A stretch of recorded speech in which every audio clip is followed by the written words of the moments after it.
ಮಲಗಿದವು ಮುಂಗುರುಳನು ತಂಗಾಳಿಯ ಬೆರಳ ಸವರಿ ಮಲಗಿದವು ಮುಂಗುರುಳನು ತಂಗಾಳಿಯ ಬೆರಳ ಸವರಿ ಹಕ್ಕಿ ಇಲಕಿ ಇಡಿಸಿದಾಕೆ ಹಕ್ಕಿ ಇಲಕಿ ಇಡಿಸಿದಾಕೆ ನಿನಗೆ ಬೇರೆ ಹೆಸರು ಬೇಕೆ ನಿನಗೆ ಬೇರೆ ಹೆಸರು ಬೇಕೆ ಸ್ತ್ರೀ ಎಂದರೆ ಅಷ್ಟೇ ಸಾಕೆ ಸ್ತ್ರೀ ಎಂದರೆ ಅಷ್ಟೇ ಸಾಕೆ ಆಕಾಶದ ನೀಲಿಯಲ್ಲಿ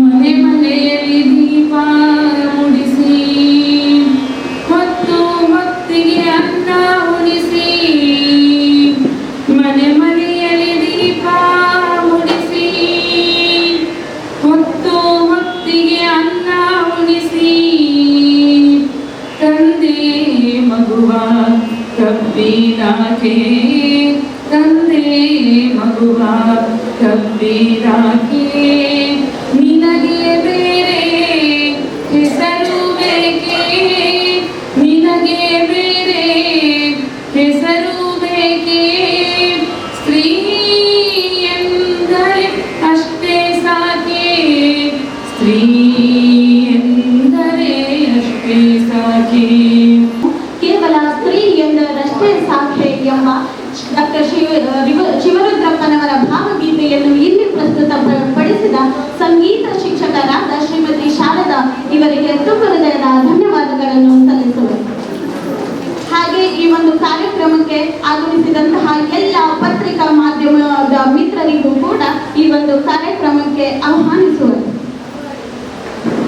ತಮ್ಮೆಲ್ಲ ಸಮಯವನ್ನು ಬದಿಗಿಟ್ಟು ಈ ಒಂದು ಕಾರ್ಯಕ್ರಮಕ್ಕೆ ಆಗಮಿಸಿದಂತಹ ತಮ್ಮೆಲ್ಲರನ್ನು ಕೂಡ ಈ ಒಂದು ಸಮಾರಂಭದ ವೇದಿಕೆಗೆ ಸ್ವಾಗತಿಸಬೇಕೆಂದು Kumari Babuni ABS managing director ABS dream India group Hobohalli ಇವರನ್ನು ಸ್ವಾಗತಿಸುತ್ತಿದ್ದೇನೆ.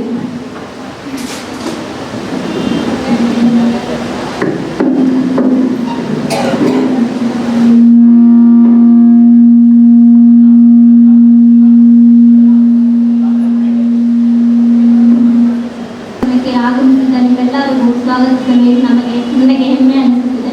ಹಾಗೂ ಅಂತಾರಾಷ್ಟ್ರೀಯ ಮಹಿಳಾ ದಿನಾಚರಣೆಗೂ ನಿಮ್ಮೆಲ್ಲರಿಗೂ ಅಂತಾರಾಷ್ಟ್ರೀಯ ಮಹಿಳಾ ದಿನಾಚರಣೆ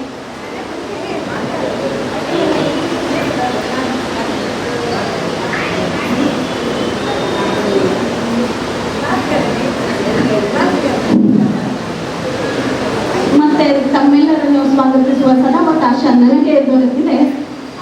ಬಾಬುನಿರವರ ಪರವಾಗಿ ನಿಮ್ಮನ್ನು ನಾನೇ ಸ್ವಾಗತಿಸಲು ಬಂದಿದ್ದೇನೆ. ಮೊದಲನೆಯದಾಗಿ ಈ ಒಂದು ಕಾರ್ಯಕ್ರಮಕ್ಕೆ ಉದ್ಘಾಟಕರಾಗಿ ಆಗಮಿಸಿದಂತಹ ಶ್ರೀಮತಿ ಶಿಲ್ಪಾ ಶಿವಕವಿ ನಾಗರಾಜ್ ಸಮಾಜಮುಖಿ ಸೇವಕರು ಇವರನ್ನು ಈ ಒಂದು ಕಾರ್ಯಕ್ರಮಕ್ಕೆ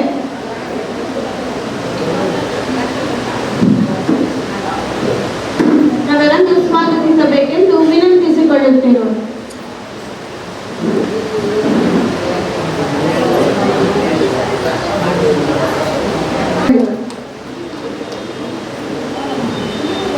ಈ ಒಂದು ಕಾರ್ಯಕ್ರಮದಲ್ಲಿ ಉಪಸ್ಥಿತರಿರುವಂತಹ ರಾಮವ್ವ ಜೋಗತಿ ಜಾನಪದ ಅಕಾಡೆಮಿ ಪುರಸ್ಕೃತರು ಇವರನ್ನು ಹೂಗುಚ್ಛಗೊಳಿಸುವ ಮೂಲಕ ಸ್ವಾಗತಿಸಬೇಕೆಂದು ವಿನಂತಿಸಿಕೊಳ್ಳುವರು. ಹಾಗೆ ಈ ಒಂದು ಕಾರ್ಯಕ್ರಮದ ವೇದಿಕೆ ಮೇಲೆ ಉಪಸ್ಥಿತರಿರುವ ಶ್ರೀಮತಿ ಸರೋಜಮ್ಮ ಉಸ್ಮಾನ್ ಭಾಷಾ ಅಧ್ಯಕ್ಷರು ಪರಿವರ್ತನಾ ಚಾರಿಟಬಲ್ ಟ್ರಸ್ಟ್ ಹಾಬೋಹಳ್ಳಿ ಇವರನ್ನು ಹೂಗುಚ್ಛಗೊಳಿಸುವುದರ ಮೂಲಕ ಸ್ವಾಗತಿಸಬೇಕೆಂದು ವಿನಂತಿಸಿಕೊಳ್ಳುವರು.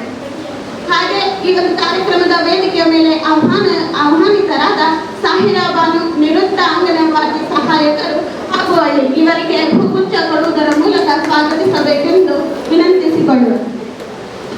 ಹಾಗೆಯೇ ಈ ಒಂದು ಕಾರ್ಯಕ್ರಮದ ವೇದಿಕೆಯ ಮೇಲೆ ಆಸೀನರಾಗಿರುವ ಶ್ರೀಮತಿ ಸುವರ್ಣಮ್ಮ ಪೌರ ಕಾರ್ಮಿಕರು ಪುರಸಭೆ ಹಾಬೋಹಳ್ಳಿ ಇವರನ್ನು ಕೂಡ ಹೂಗುಚ್ಛ ಕೊಡುವುದರ ಮೂಲಕ ಸ್ವಾಗತಿಸಬೇಕೆಂದು ವಿನಂತಿಸಿಕೊಳ್ಳುವರು.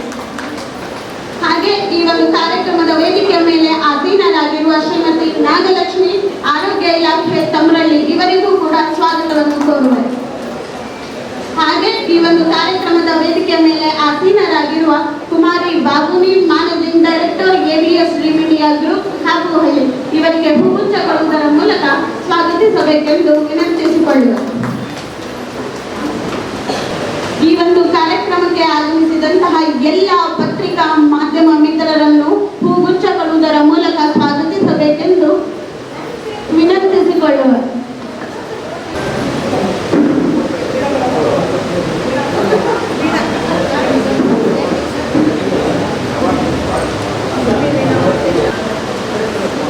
ಮೇಡಮ್ ಅಕ್ಕ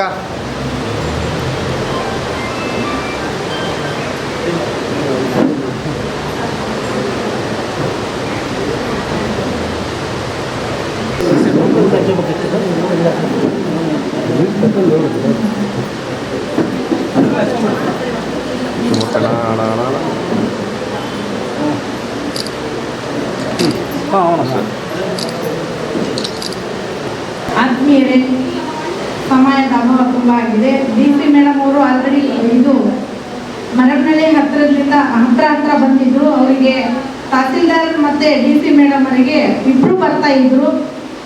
100 ನಾವು ಬರ್ತೀವಿ ಅಂತ ಹೇಳಿ ಅವರು ನಮಗೆ ಆಶ್ವಾಸನೆ ಕೊಟ್ಟರು, ಬರ್ತಾನೋ ಇದ್ರು. ಒಮ್ಮೆದೊಮ್ಮೆಲೆ DC ಮೇಡಮ್ ಅವರಿಗೆ ಉಸ್ತುವಾರಿ ಸಚಿವರು ಬಂದಿದ್ದೀವಿ ಅಂತೇಳಿ ಎಲ್ಲೋ ವಿಸಿಟ್ ಇದೆ, ಸ್ವಲ್ಪ ಬನ್ನಿ ಅಂದಿದ್ದಕ್ಕೆ ಅವರು ಮಧ್ಯಾಹ್ನದ ನಂತರ ಬಂದು ನಾವು ನಿಮಗೆ ಶುಭ ಕೋರ್ತೀವಿ ಅಂತೇಳಿ. ಇವತ್ತಿನ ದಿನ 4ನೇ ಶನಿವಾರ, ಗೌರ್ಮೆಂಟ್ ಹಾಲಿಡೇ ಇದೆ. ಆದ್ರೂ ಉಸ್ತುವಾರಿ ಮಂತ್ರಿಗಳ ಒತ್ತಡದಿಂದ ನಮ್ಮ ವಿಜಯನಗರ ಡಿಸ್ಟಿಕ್ಕಿನ ಪ್ರತಿಯೊಬ್ಬ ತಹಸೀಲ್ದಾರರು ಮತ್ತೆ ಜಿಲ್ಲಾಧಿಕಾರಿಗಳು ಆ ಒಂದು ಕಾರ್ಯಕ್ರಮಕ್ಕೆ ಹೋಗಂತದ್ದು ಬಂದಿದೆ ಅಂತೆ. ದಯವಿಟ್ಟು ಯಾರು ನಮ್ಮ ಮಹಿಳಾ ಅಕ್ಕ ತಂಗಿಯರು ಅನ್ಯತಾ ಭಾವಿಸ್ಬೇಡ್ರಿ. ಮಧ್ಯಾಹ್ನದ ನಂತರ ಅವ್ರು ಬಂದು ಶುಭ ಕೋರಿ ಹೋಗ್ತೀವಿ. ಕಾರ್ಯಕ್ರಮಕ್ಕೆ ಅಭಾಸ ಆಗುತ್ತೆ, ದಯವಿಟ್ಟು ಕಾರ್ಯಕ್ರಮ ಸ್ಟಾರ್ಟ್ ಮಾಡಿ ಅಂತೇಳಿ ಅವರು ನಮಗೆ DC ಅವರ PA ಇಂದ ಕರೆ ಬಂದಿದ್ದಕ್ಕೆ, ತಹಸೀಲ್ದಾರ್ ಮೇಡಮ್ ಅವ್ರ PA ಇಂದ ಕರೆ ಬಂದಿದ್ದಕ್ಕೆ ನಾವು ಕಾರ್ಯಕ್ರಮ ಸ್ಟಾರ್ಟ್ ಮಾಡಿದ್ವಿ. ಅವರ ಪರವಾಗಿ ಇವತ್ತು ಉದ್ಘಾಟಕರಾಗಿ ಗಂಗಾ ಮೇಡಮ್, ವೀಣಾ, ಆಮೇಲೆ ಇವರು ಕವಿತಾ, ಶಿವಕವಿ, ನಾಗರಾಜ್, ವೇದಿಕೆ ಮೇಲೆ ಕುಂತಿರ್ತಕ್ಕಂಥ ಎಲ್ಲ ಗಣ್ಯಮಾನ್ಯರು ಸಹ ಅವರ ಪರವಾಗಿ ಇವತ್ತು ಕಾರ್ಯಕ್ರಮ ಯಶಸ್ವಿ ಮಾಡಿಕೊಡ್ತಾ ಇದ್ದಾರೆ. ಅವರು ಸಹ ಬರ್ತಾರೆ ಮಧ್ಯಾಹ್ನದ ನಂತರ, ಸಂದೇಶ ಕೊಟ್ಟು ಶುಭ ಕೋರಿ ಹೋಗ್ತಾರಂತೆ. ಅವರಿಗೆ ಧನ್ಯವಾದಗಳನ್ನು ಹೇಳ್ತೀನಿ. ಆತ್ಮೀಯರೇ, ನಾವು ABS ಮೀಡಿಯಾ ಗ್ರೂಪ್ ಕಂಪನಿ ಕಟ್ಟಬೇಕಾದ್ರೆ ತುಂಬಾ ಕಷ್ಟಪಟ್ವಿ. ನಾನೊಂದು ಹೋರಾಟಗಾರ್ತಿ. ಮೊದಲಿಗೆ 17 ವರ್ಷ ಹೋರಾಟದಲ್ಲಿ ಬಂದೆ. 17 ವರ್ಷದ ಜೀವನ ಬರೀ ನಂದು ಊರೂರು ಅಡ್ಡಾಡೋದು, ತಾಲೂಕು ಆಫೀಸ್ಗಳು, ಗ್ರಾಮ ಪಂಚಾಯತಿಗಳು, ಗೌರ್ಮೆಂಟ್ ಆಸ್ಪತ್ರೆ ಹತ್ರ ಹೋಗಿ ಡಾಕ್ಟರ್ಗಳಿಗಂತೂ ಜಾಸ್ತಿ ಹೇಳ್ತಿದ್ದೆ ಬಡವರ ಪರವಾಗಿವ್ರಿ ಅಂತೇಳಿ. ಇವತ್ತಿನ ದಿನ ಆರೋಗ್ಯ ಸಿಬ್ಬಂದಿಯವರು ಬಂದರೆ ಹೆಂಗಿದ್ರು ಹೆಂಗಾದ್ರು ಅಂತ ತಿಳ್ಕೋಬಹುದು. ಆದ್ರೆ ಅವತ್ತಿಗೂ ನಾನು ಒಳ್ಳೆ ಕೆಲಸನೇ ಮಾಡ್ಕೊಂಡು ಬಂದೀನಿ. ಇವತ್ತಿನ ದಿನ ಮಹಿಳಾ ಸಬಲೀಕರಣದ ಬಗ್ಗೆ ನಾನು ಈ ಕಂಪ್ನಿ ತೆಗೆದಿದ್ದೀನಿ. ಯಾವತ್ತೂ ನಾನು ಯಾರಿಗೆ ವಿರೋಧಿಯಾಗಿ ಹೋರಾಟಗಳು ಮಾಡಿಲ್ಲ. ಒಳ್ಳೆ ಕೆಲಸ ಮಾಡಿ ಒಳ್ಳೆ ಪರವಾಗಿ ಇರ್ರಿ ಅಂತ ಹೇಳ್ತಾ, ಆರೋಗ್ಯ ಇಲಾಖೆಗೆ ಒಂದು ಮಾತ್ರ ಘಟನೆಯಲ್ಲಿ ನಾನು ಹೇಳಿದ್ದೆ, ಸರ್ ಯಾರು ಜಾಸ್ತಿ ಹಣ ತಗೋಬೇಡ ಅಂತ. ಇವತ್ತಿನ ದಿನ ಆ ಮಾತು ನೆನಪು ಬರ್ತಾ ಇದೆ. ಹೋರಾಟದ ವಿಷಯ ಬಂದಿದ್ದೆ ಹೇಳ್ತಾ ಇದ್ದೀನಿ, ಅನ್ಯತಾ ಭಾವಿಸ್ಬೇಡ್ರಿ. ತುಂಬಾ ದುಡ್ಡು ತಗೋಬೇಡ್ರಿ ಅಂತ ಒಂದ್ಸರಿ ಹೇಳಿದ್ದೆ. ಆದ್ರೆ ಅತಿ ಹೆಚ್ಚು ದುಡ್ಡಿದ್ದೇನೋ ಒಂದಲ್ಲಿ ಇದು ಆಗಿದ್ದಕ್ಕೆ ಬಡವರ ಪರವಾಗಿ ನಿಂತು ದೊಡ್ಡ ಮಟ್ಟಿಗೆ ಧ್ವನಿ ಎತ್ತಿದ್ದಕ್ಕೆ ಇಡೀ ರಾಜ್ಯಾದ್ಯಂತ ದೇಶಾದ್ಯಂತ ಒಂದು ವರದಿಯಾಗಿತ್ತು. ಅದು ಒಂದು ಬಿಟ್ರೆ ನನ್ನ 17 ವರ್ಷದ ಜರ್ನಿಯಲ್ಲಿ ನಾನು ಎಲ್ಲಿ ಯಾರಿಗೂ ಯಾವುದು ತೊಂದರೆ ಮಾಡದೇ ಇದ್ದಂಗೆ ಎಲ್ಲರ ಮನಸ್ಸಲ್ಲಿ ಗೆದ್ದು ಬಂದಿರ್ತಕ್ಕಂಥದ್ದು ನಾನು. ನನ್ನ ಆತ್ಮಸಾಕ್ಷಿಯಾಗಿ ನಾನು ಎಲ್ಲಿ ತಪ್ಪು ಮಾಡಿಲ್ಲ, ಏನಿಲ್ಲ, ಒಳ್ಳೆ ರೀತಿಯಲ್ಲಿ ಬಂದಿದ್ದೀನಿ. ಇದು ನಾನು ಇವತ್ತಿನ ದಿನ ಹೇಳಲಿಕ್ಕೆ ಇಷ್ಟಪಡ್ತೀನಿ. ಹೋರಾಟದ ಜರ್ನಿಯಿಂದ ನಾನು ಒಬ್ಬ ಉದ್ಯಮಿ ಆಗಬೇಕು, ನಾನು ಒಂದು ಒಳ್ಳೆ ಹೆಸರು ಮಾಡಬೇಕು. ಹೋರಾಟದ ಜರ್ನಿ ಸಾಕು, ಈಗ ನಮ್ಮ ಮಕ್ಕಳು ಒಂದು ವಯಸ್ಸಿಗೆ ಬರ್ತಾರೆ ಅಂತ ಯೋಚನೆ ಮಾಡಿ ನಾನು ಏನು ಮಾಡ್ಬೇಕಂತ ಒಂದು 3-4 ತಿಂಗಳ ಯೋಚನೆ ಮಾಡಿದೆ. ಮನೆಯಲ್ಲಿ ಕೂತ್ಕೊಂಡು ಯೋಚನೆ ಮಾಡಿದಾಗ ನನಗೆ ನನ್ನ ಸಹೋದರ ಬಾಬು ಅಂತ ಸಿಕ್ಕರು. ಅವರು ಬೆಂಗಳೂರಲ್ಲಿ ಅವರು 2 ಕಂಪ್ನಿ ನಡೆಸ್ತಾ ಇದ್ರು. ಅಲ್ಲಿ ಅವರು ಉತ್ತರ ಕರ್ನಾಟಕ ಭಾಗದಿಂದ ಬೆಂಗಳೂರಿಗೆ ಹೋಗಿ ಕಂಪ್ನಿ ನಡೆಸ್ತಾ ಇದ್ರಲ್ಲ, ಯಾವತ್ತಿದ್ರು ಬೆಂಗಳೂರು ನಮ್ದಾಗಲ್ಲ, ಉತ್ತರ ಕರ್ನಾಟಕ ಭಾಗಕ್ಕೆ ನಮ್ಮ ಊರಿಗೆ ಬರಲೇಬೇಕಾಗಿತ್ತು. ಅವರು ಕೊರೋನಾ ಮೂಮೆಂಟ್ ಅಲ್ಲಿ ನಾನು ಮತ್ತೆ ನಮ್ಮೂರಿಗೆ ನಾನು ತಿರುಗಬೇಕು, ನಾನೇನಾದ್ರೂ ವ್ಯವಸಾಯ ಕಟ್ಕೊಂಡು ಬದುಕಬೇಕು ಹಂಗಂತ ಹೇಳ್ತಿದ್ರು. ಒಂದ್ ಕಡೆಯಿಂದ 2 ಕಂಪ್ನಿ ಡೈರೆಕ್ಟರ್ ಆಗಿ, ಅಲ್ಲಿ ಕಂಪ್ನಿ ಮ್ಯಾನೇಜಿಂಗ್ ಡೈರೆಕ್ಟರ್ ಆಗಿ ಅಲ್ಲಿ ನಿಭಾಯಿಸ್ಕೊಂಡು ಬಂದಿರ್ತಕ್ಕಂಥ ವ್ಯಕ್ತಿ ವ್ಯವಸಾಯ ಮಾಡ್ಲಿಕ್ಕೆ ಮಾಡ್ತಾ ಇದ್ದಾರೆ. ಅವರ ಕುಟುಂಬದವರಿಗೆ ಹೇಳಿ ಕುಟುಂಬದವ್ರ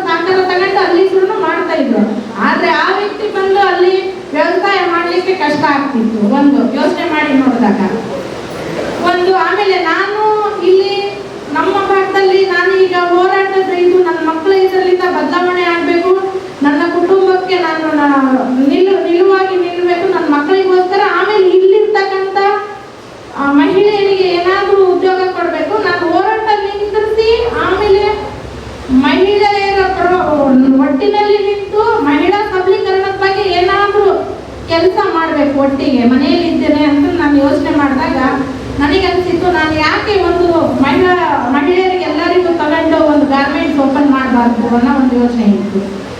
ಒಂದು ದಿನ ಯಾವುದೇ ಒಂದು ಕೆಲಸದ ಮೇಲೆ ಬೆಂಗಳೂರಿಗೆ ಹೋದಾಗ ಬಾಬು ಒಂದು ಕಡೆಯಿಂದ ಸಹೋದರ, ಒಂದು ಕಡೆಯಿಂದ ಸ್ನೇಹಿತ, ನಾವು ಅಲ್ಲಿ ಅವ್ರಿಗೆ ಫೋನ್ ಮಾಡಿ ಕರೆದು ಕುತ್ಕೊಂಡು ಮಾತಾಡಿದಾಗ ಬಾಬು ಬಾ ಇಲ್ಲಿ ಅಂತ ಹೇಳಿದೆ. ಬಂದು ಮಾತಾಡ್ಬೇಕಾದ್ರೆ ನಾನು ಹಿಂಗೆ ಮಾಡಕ್ಕಂತ ಮಾಡೀನಿ, ಹೋರಾಟದ ಬದುಕು ನಾನು ಈಗ ಬಿಡ್ತೀನಿ, ನಾನು ಏನಾದರೂ ಒಂದು ಮಹಿಳೆಯರ ಪರವಾಗಿ ನಾನು ಕನಸು ಕಂಡಿದ್ದೀನಿ, ಈ ಕನಸು ನನಸಾಗಬೇಕಂದ್ರೆ ನಾನು ಏನು ಮಾಡಲಿ ಅಂತ ಕೇಳಿದಾಗ ಒಳ್ಳೇದು ನೀನು ಮಾಡಿರೋ ನಿರ್ಧಾರ, ಏನು ಮಾಡ್ತೀಯಾ ಅಂತಂದಾಗ ನಾನು ನಿಲುವುಗಳು ಹೇಳಿದೆ. ಮಹಿಳೆಯರಿಗೆ ಕಟ್ಕೊಂಡು ಒಂದು ಗಾರ್ಮೆಂಟ್ಸ್ ಓಪನ್ ಮಾಡಬೇಕು, ನಾವು ಒಟ್ಟಾರೆ ಮಹಿಳಾ ಸಬಲೀಕರಣದ ಬಗ್ಗೆ ಕನ್ಸ್ಕೊಂಡಿದ್ದೀನಿ, ನಾನು 200 ಜನ ಮಹಿಳೆಯರಿಗೆ ತಗೊಂಡು ಒಂದು ಕೆಲಸ ಮಾಡಬೇಕಂದ್ರೆ ನಾನು ಏನು ಮಾಡಬೇಕು ಅಂತ ಹೇಳಿದಾಗ ನಿನ್ನ ಅನಿಸಿಕೆಗಳು ಏನೇನಿದ್ದಾವೆ ಅಂತ ಕೇಳಿದಾಗ ನಾನು ಗಾರ್ಮೆಂಟ್ಸಲ್ಲಿ ನಾನಾ ರೀತಿಯ ಕೆಲಸಗಳು ನಾವು ಮಾಡಬೇಕು, ಉಪಯೋಗಿ ಪದಾರ್ಥಗಳು ತಯಾರು ಮಾಡಬೇಕು, ಆಮೇಲೆ ನಾವೇ ಟೈಲರಿಂಗ್ ಮಾಡಬೇಕು, ನಾವೇ ಕಸೂತಿಗಳು ಹಾಕಬೇಕು, ಆಮೇಲೆ ಮಹಿಳಾ ಕೋಆಪರೇಟಿವ್ ಬ್ಯಾಂಕ್ ತೆಗಿಬೇಕು, ಆಮೇಲೆ ನಮ್ಮದೇ ಆದ ಎಲ್ಲಿ ಇದ್ರೂ ಅಗ್ರಿಬೊಮ್ಮನಲ್ಲಿ ತುಂಬ ನಮ್ಮ ವಿಜಯನಗರ ಡಿಸ್ಟಿಕಲ್ಲಿ ಮಹಿಳೆಯರದೇ ಇದು ಆಗಬೇಕು, ವ್ಯವಹಾರಗಳು ಮಹಿಳೆಯರು ಮಾಡಬೇಕು, ನಾವೇ ಮಹಿಳಾ ಮಾರ್ಕೆಟಿಂಗ್ ಮಾಡಬೇಕು, ಮಾರ್ಕೆಟಲ್ಲಿ ಸಹ ನಾವಿರಬೇಕು. ಆಮೇಲೆ ನಾನು ರೈತ ಸಂಘಟನೆಯಲ್ಲಿ ಬೆಳೆದು ಬಂದಿದ್ದೀನಿ, ರೈತರ ಬಗ್ಗೆ ಒಂದು ಕನಸು ಇಟ್ಟಿದ್ದೀನಿ.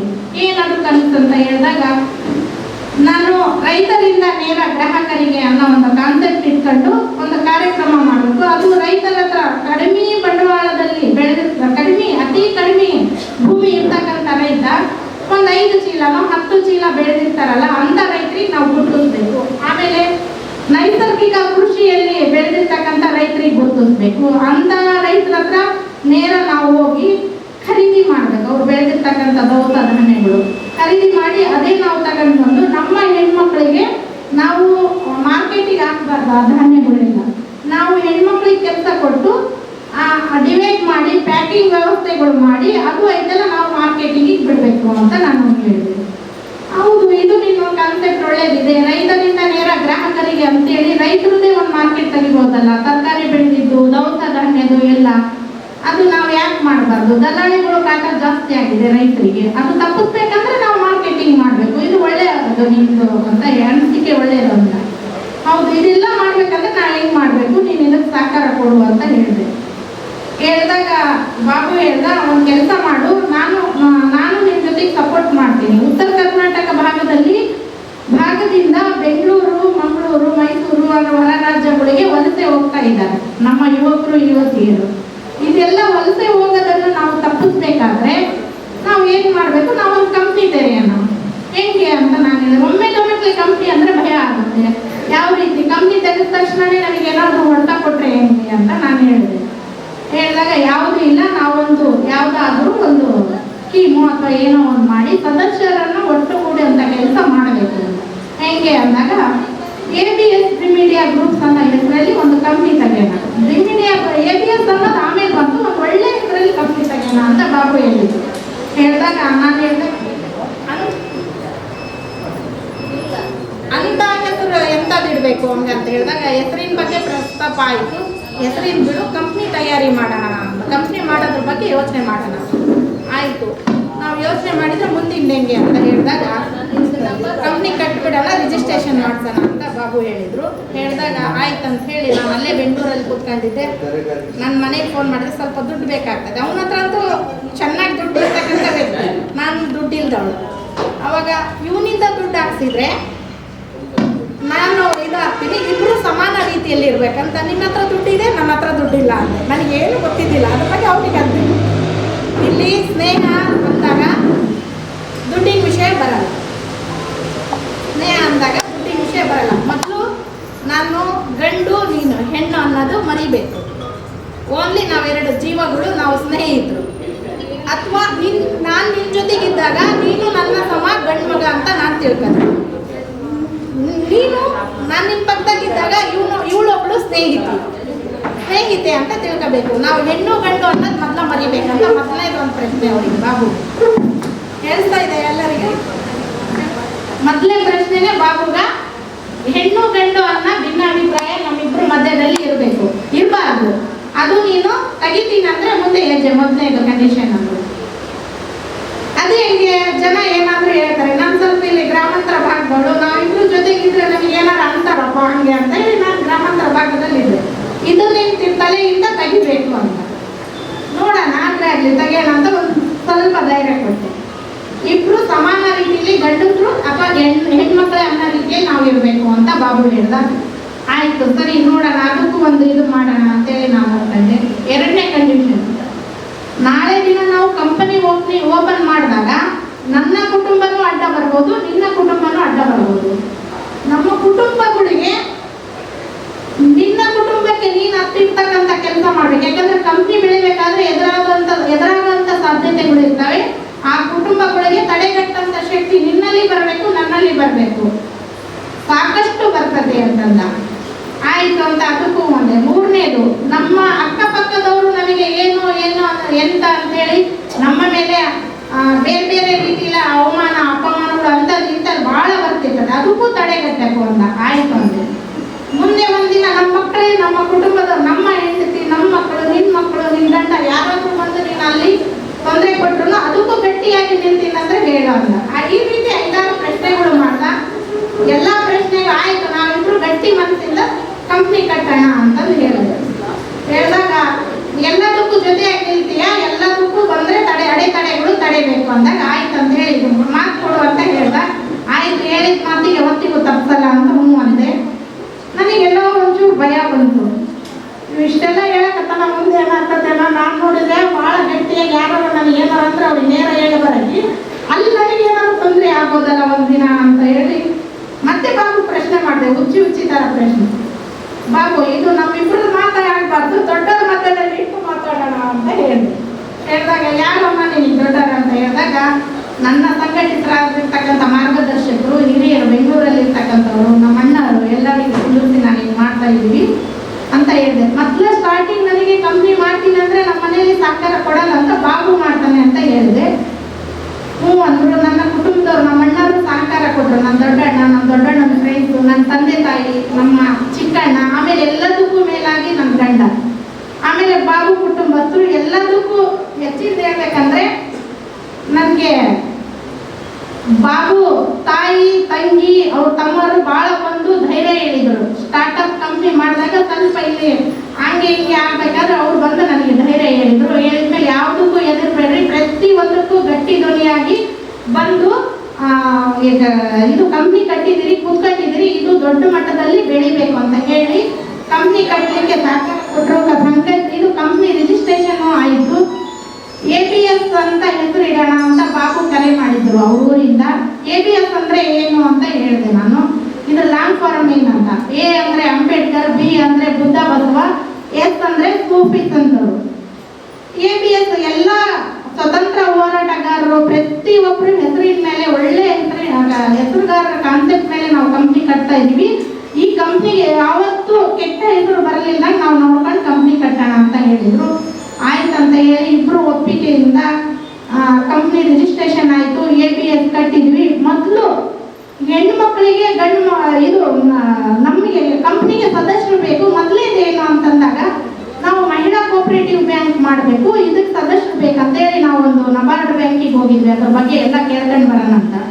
ಸದಸ್ಯರು ಬೇಕು ಅಂತ ಹೇಳಿದ್ರು. ತುಂಬಾ ಜನ 1000 ಗಟ್ಟಲೆ ಸದಸ್ಯರು ಬೇಕು, ಅವರೆಲ್ಲ ನಿಮ್ಮ ಬ್ಯಾಂಕಲ್ಲಿ ಅಕೌಂಟ್ ಹೋಲ್ಡರ್ ಆಗಬೇಕು ಅಂತ ಹೇಳಿದ್ರು.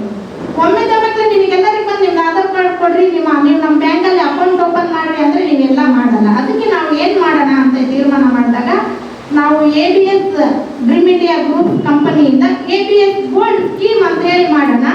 ಈ ಸ್ಕೀಮಲ್ಲಿ ಜನರ ದುಡ್ಡೇ ಸಹಕಾರ ಮಾಡ್ಕೊಂಡು ಅವರಿಂದನೇ ಅವ್ರ ಸದಸ್ಯತ್ವ ತಗೊಂಡು ನಮಗೆ ಸದಸ್ಯತ್ವನೂ ಆಗುತ್ತೆ, ಅವ್ರ ದುಡ್ಡಲ್ಲಿ ಅವರಿಗೆ ಸಾಮಗ್ರಿಗಳು ಕೊಟ್ಕೊಂತ ಹೋಗೋಣ ಅಂತ ಹೇಳಿ ಬಾಬು ಹೇಳಿ ಐಡಿಯಾ ಕೊಟ್ಟರು. ನಾವು 24 ತಿಂಗಳದ್ದು ಮೊದಲೇ project ತಂದ್ವಿ ಕಂಪ್ನಿಯಿಂದ.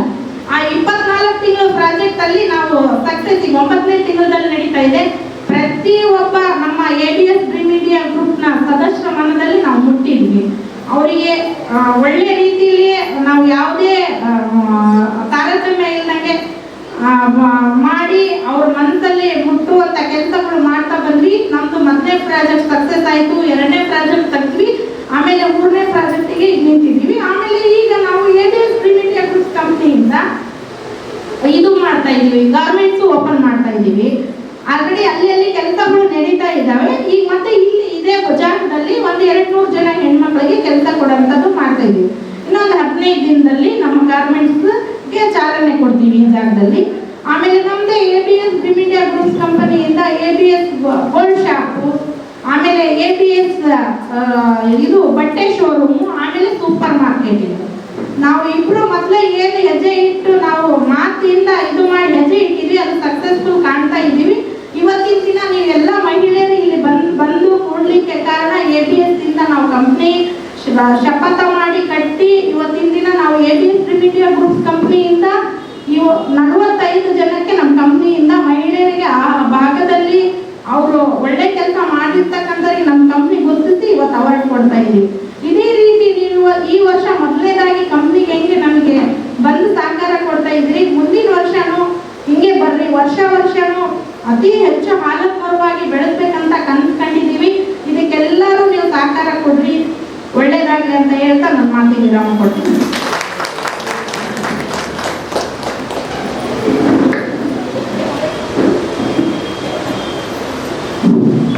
ABS dream India groups ಕಂಪನಿಯನ್ನು ನಿರ್ಮಿಸಲು ತಾವು ಪಟ್ಟ ಶ್ರಮದ ಪರಿಯನ್ನು ನಿಮ್ಮೆಲ್ಲರೆದುರು ಪ್ರಸ್ತುತಪಡಿಸಿದಂತಹ ಮ್ಯಾನೇಜಿಂಗ್ ಡೈರೆಕ್ಟರ್ ಆದಂತಹ ಶ್ರೀಮತಿ ಶಂಷಾದ್ ಬೇಗಂ ಇವರಿಗೆ ತುಂಬ ಹೃದಯದ ಧನ್ಯವಾದಗಳನ್ನು ಸಲ್ಲಿಸುವುದು. ಈ ಒಂದು ಕಾರ್ಯಕ್ರಮವನ್ನು ಉದ್ಘಾಟನೆಗೈದಂತಹ ಶ್ರೀಮತಿ ಗಂಗಾ MBBS ಇವರು ಉದ್ಘಾಟಕರ ನುಡಿಯನ್ನು ಆಡಬೇಕೆಂದು ಅವರಲ್ಲಿ ವಿನಂತಿಸಿಕೊಳ್ಳುತ್ತಿರುವೆ.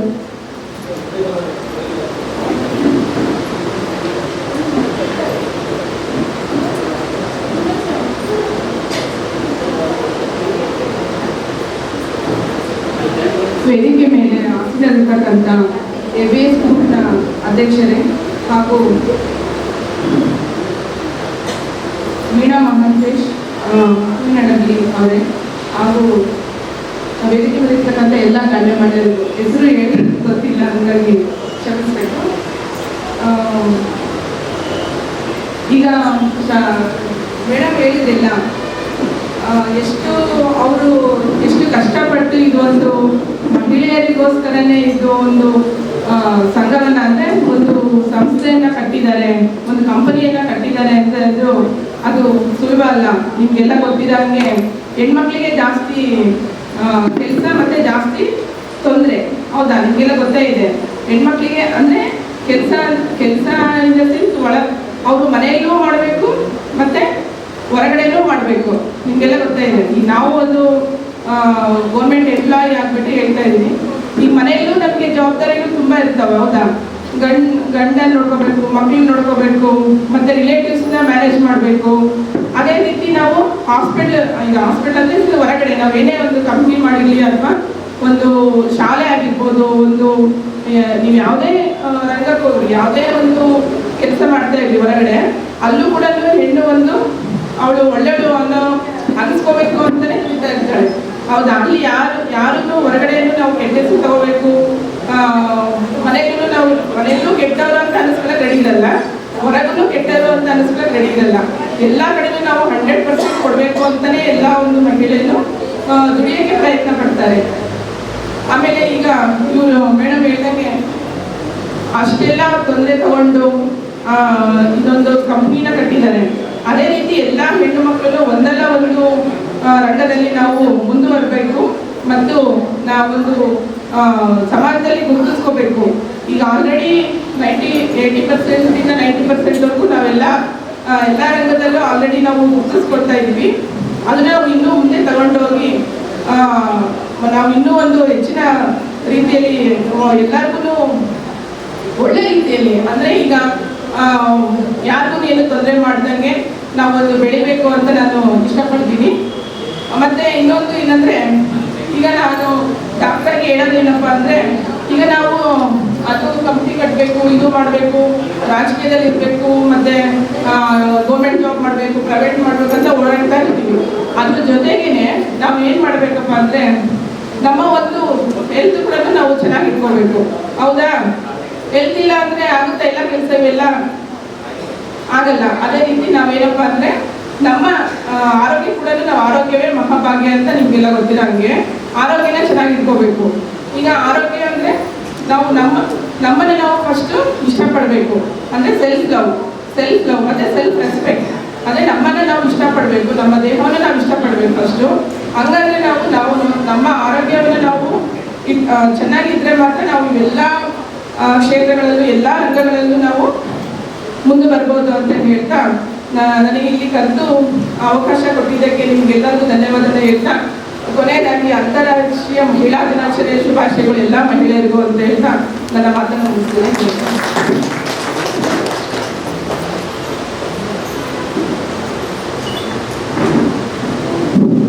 ಈ ಒಂದು ಕಾರ್ಯಕ್ರಮದಲ್ಲಿ ಉದ್ಘಾಟಕರ ನುಡಿಯನ್ನಾಡಿದಂತಹ ಶ್ರೀಮತಿ ಡಾಕ್ಟರ್ ಗಂಗಾ ಇವರಿಗೆ ತುಂಬ ಹೃದಯದ ಧನ್ಯವಾದಗಳನ್ನು ಸಲ್ಲಿಸುವೆ. ಹಾಗೆ ಈ ಒಂದು ಕಾರ್ಯಕ್ರಮದ ಕುರಿತು ತಮ್ಮ ಅನಿಸಿಕೆಗಳನ್ನು ನಿಮ್ಮೆಲ್ಲರೆದುರು ಹಂಚಿಕೊಳ್ಳಬೇಕೆಂದು ಶ್ರೀಮತಿ ಶಿಲ್ಪಾ ಶಿವಕವಿ ನಾಗರಾಜ್ ಸಮಾಜಮುಖಿ ಸೇವಕರು ಇವರಿಗೆ ಆಹ್ವಾನಿಸುತ್ತಿರುವೆ.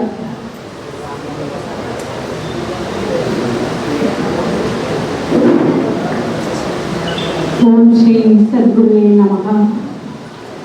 ಇಲ್ಲಿ ಆಸೀನರಾಗಿರ್ತಕ್ಕಂಥ ಎಲ್ಲ ನಮ್ಮ ತಾಯಂದಿರು, ಅಕ್ಕ ತಂಗಿಯರಿಗೂ ಮಹಿಳಾ ಅಂತಾರಾಷ್ಟ್ರೀಯ ಶುಭಾಶಯಗಳು. ಹಾಗೂ ಈ ಒಂದು ಸಮಾವೇಶವನ್ನು ಅಂದರೆ ಆಯೋಜಿಸಿರ್ತಕ್ಕಂಥ ಸಂಸದ್ ಬೇಗಂ ಹಾಗೂ ಬಾಬು ಅವರಿಗೂ ಮೊದಲನೆಯದಾಗಿ ಹೃತ್ಪೂರ್ವಕ ಧನ್ಯವಾದಗಳು. ಇಲ್ಲಿ ನಮ್ಮ ಮಾತೆಯರು, ಅಕ್ಕ ತಂಗಿಯರಿಗೂ ಅಂತಾರಾಷ್ಟ್ರೀಯ ಮಹಿಳಾ ದಿನಾಚರಣೆಯ ಶುಭಾಶಯಗಳು. ಕಟ್ಟುವೆವು ಕಂಕಣವ ನಮ್ಮ ಅಭ್ಯುದಯಕ್ಕೆಂದು ತಟ್ಟುವೆವು ಜ್ಞಾನದ ದ್ವಾರಗಳನ್ನು, ಎಷ್ಟೇ ಕಷ್ಟ ಬರಲಿ ಕುಗ್ಗಿ ಕುಸಿಯುವುದಿಲ್ಲ, ದಿಟ್ಟ ದಾರಿ ತೋರಲೆಂದು ಅಂತ ಮಹಿಳೆಯರು ನಾವು ಏನೇ ಕಷ್ಟ ಬರಲಿ ಮುಂದೆ ನಿಂತು ಭಾಗವಹಿಸ್ತೀವಿ, ಮಾಡ್ತೀವಿ. ಓಕೆ, ಎಲ್ಲಾದ್ರೂ ಇದೆ. ಯಾಕಂದ್ರೆ ತುಂಬಾ ಸಾಧನೆ ಮಾಡಿರ್ತಕ್ಕಂಥ ಮಹಿಳೆಯರು ನಮ್ಮ ಹಿಂದೆ ಇದ್ದಾರೆ, ಈಗ ಕಣ್ಮುಂದೆ ಕೂಡ ಇದ್ದಾರೆ. ದಿನಾಮ ಬೆಳಗ್ಗೆ ಬೇಗ ಎದ್ದು ಬಂದು ಕೆಲಸ ಮಾಡ್ತೀವಿ ಅಂತಲೂ ಹೇಳ್ತಾರೆ. ಅದೆಲ್ಲ ಇರಲಿ. ಮೊದಲು ಮನೆಗೆ ಮಾರಿ ಹಾಗೆ ಊರಿಗೆ ಉಪಕಾರಿಯನ್ನು ಬಿರುದು ನಾವು ತಗೋಬಾರ್ದು. ಈಗ ನಾವು ಹೊರಗಡೆ ಬಂದು ನಾವು ಪ್ರತಿಯೊಂದು ಮಹಿಳೆಯರು ಕೆಲಸ ಮಾಡ್ತೀವಿ, ದುಡಿತೀವಿ ಅಂತ ಅನ್ನೋದಕ್ಕೆ ಕಾರಣಭೂತರು ನಮ್ಮ ಮನೆಯಲ್ಲಿರ್ತಕ್ಕಂಥ ಗಂಡು ಮಕ್ಕಳು. ಅವರಿಗೂ ಪ್ರಾಮುಖ್ಯತೆ ಕೊಡಬೇಕು. ಯಾಕಂದ್ರೆ ತುಂಬಾ ಜನರ ಬಾಯಲ್ಲಿ ನಾನು ಕೇಳ್ತೀನಿ, ಸಮಾಜಮುಖಿ ಕೆಲಸ ನಾನು ಮಾಡ್ತೀನಿ ಅಂದಮೇಲೆ ತುಂಬಾ ಮಾತುಗಳು ಬರ್ತಾ ಇರ್ತಾವೆ ಹೊರಗಡೆಯಿಂದ.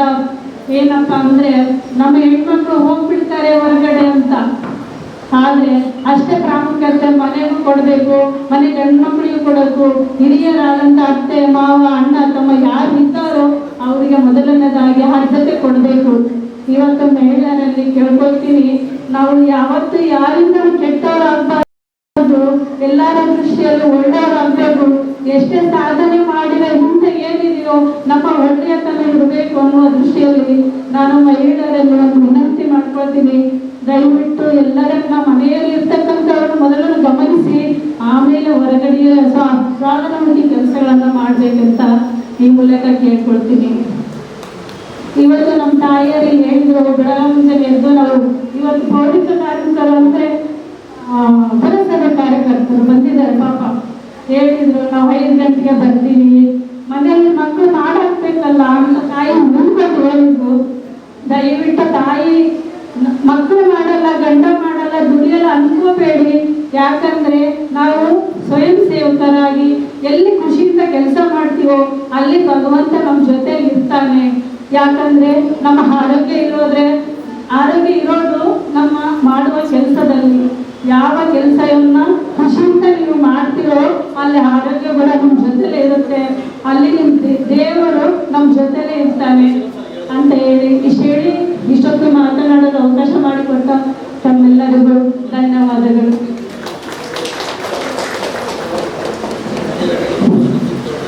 ಸಾವಿರ ಸಮಸ್ಯೆಗಳಿದ್ದರೂ ಹೆಣ್ಣಿನ ಹೆಜ್ಜೆ ದಿಟ್ಟತನದಿಂದಿರಬೇಕು ಎಂಬ ಆಶಯದ ನುಡಿಗಳನ್ನು ನಿಮ್ಮೆಲ್ಲರೆದುರು ಪ್ರಸ್ತುತಪಡಿಸಿದ ಶ್ರೀಮತಿ ಶಿಲ್ಪಾ ಮೇಡಮ್ ರವರಿಗೆ ತುಂಬ ಹೃದಯದ ಧನ್ಯವಾದಗಳನ್ನು ಸಲ್ಲಿಸುವರು.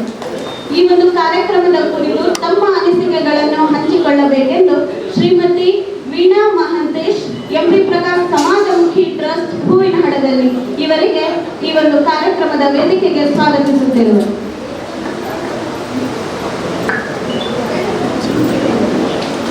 ಅಕ್ಕ ಅಲ್ಲೇ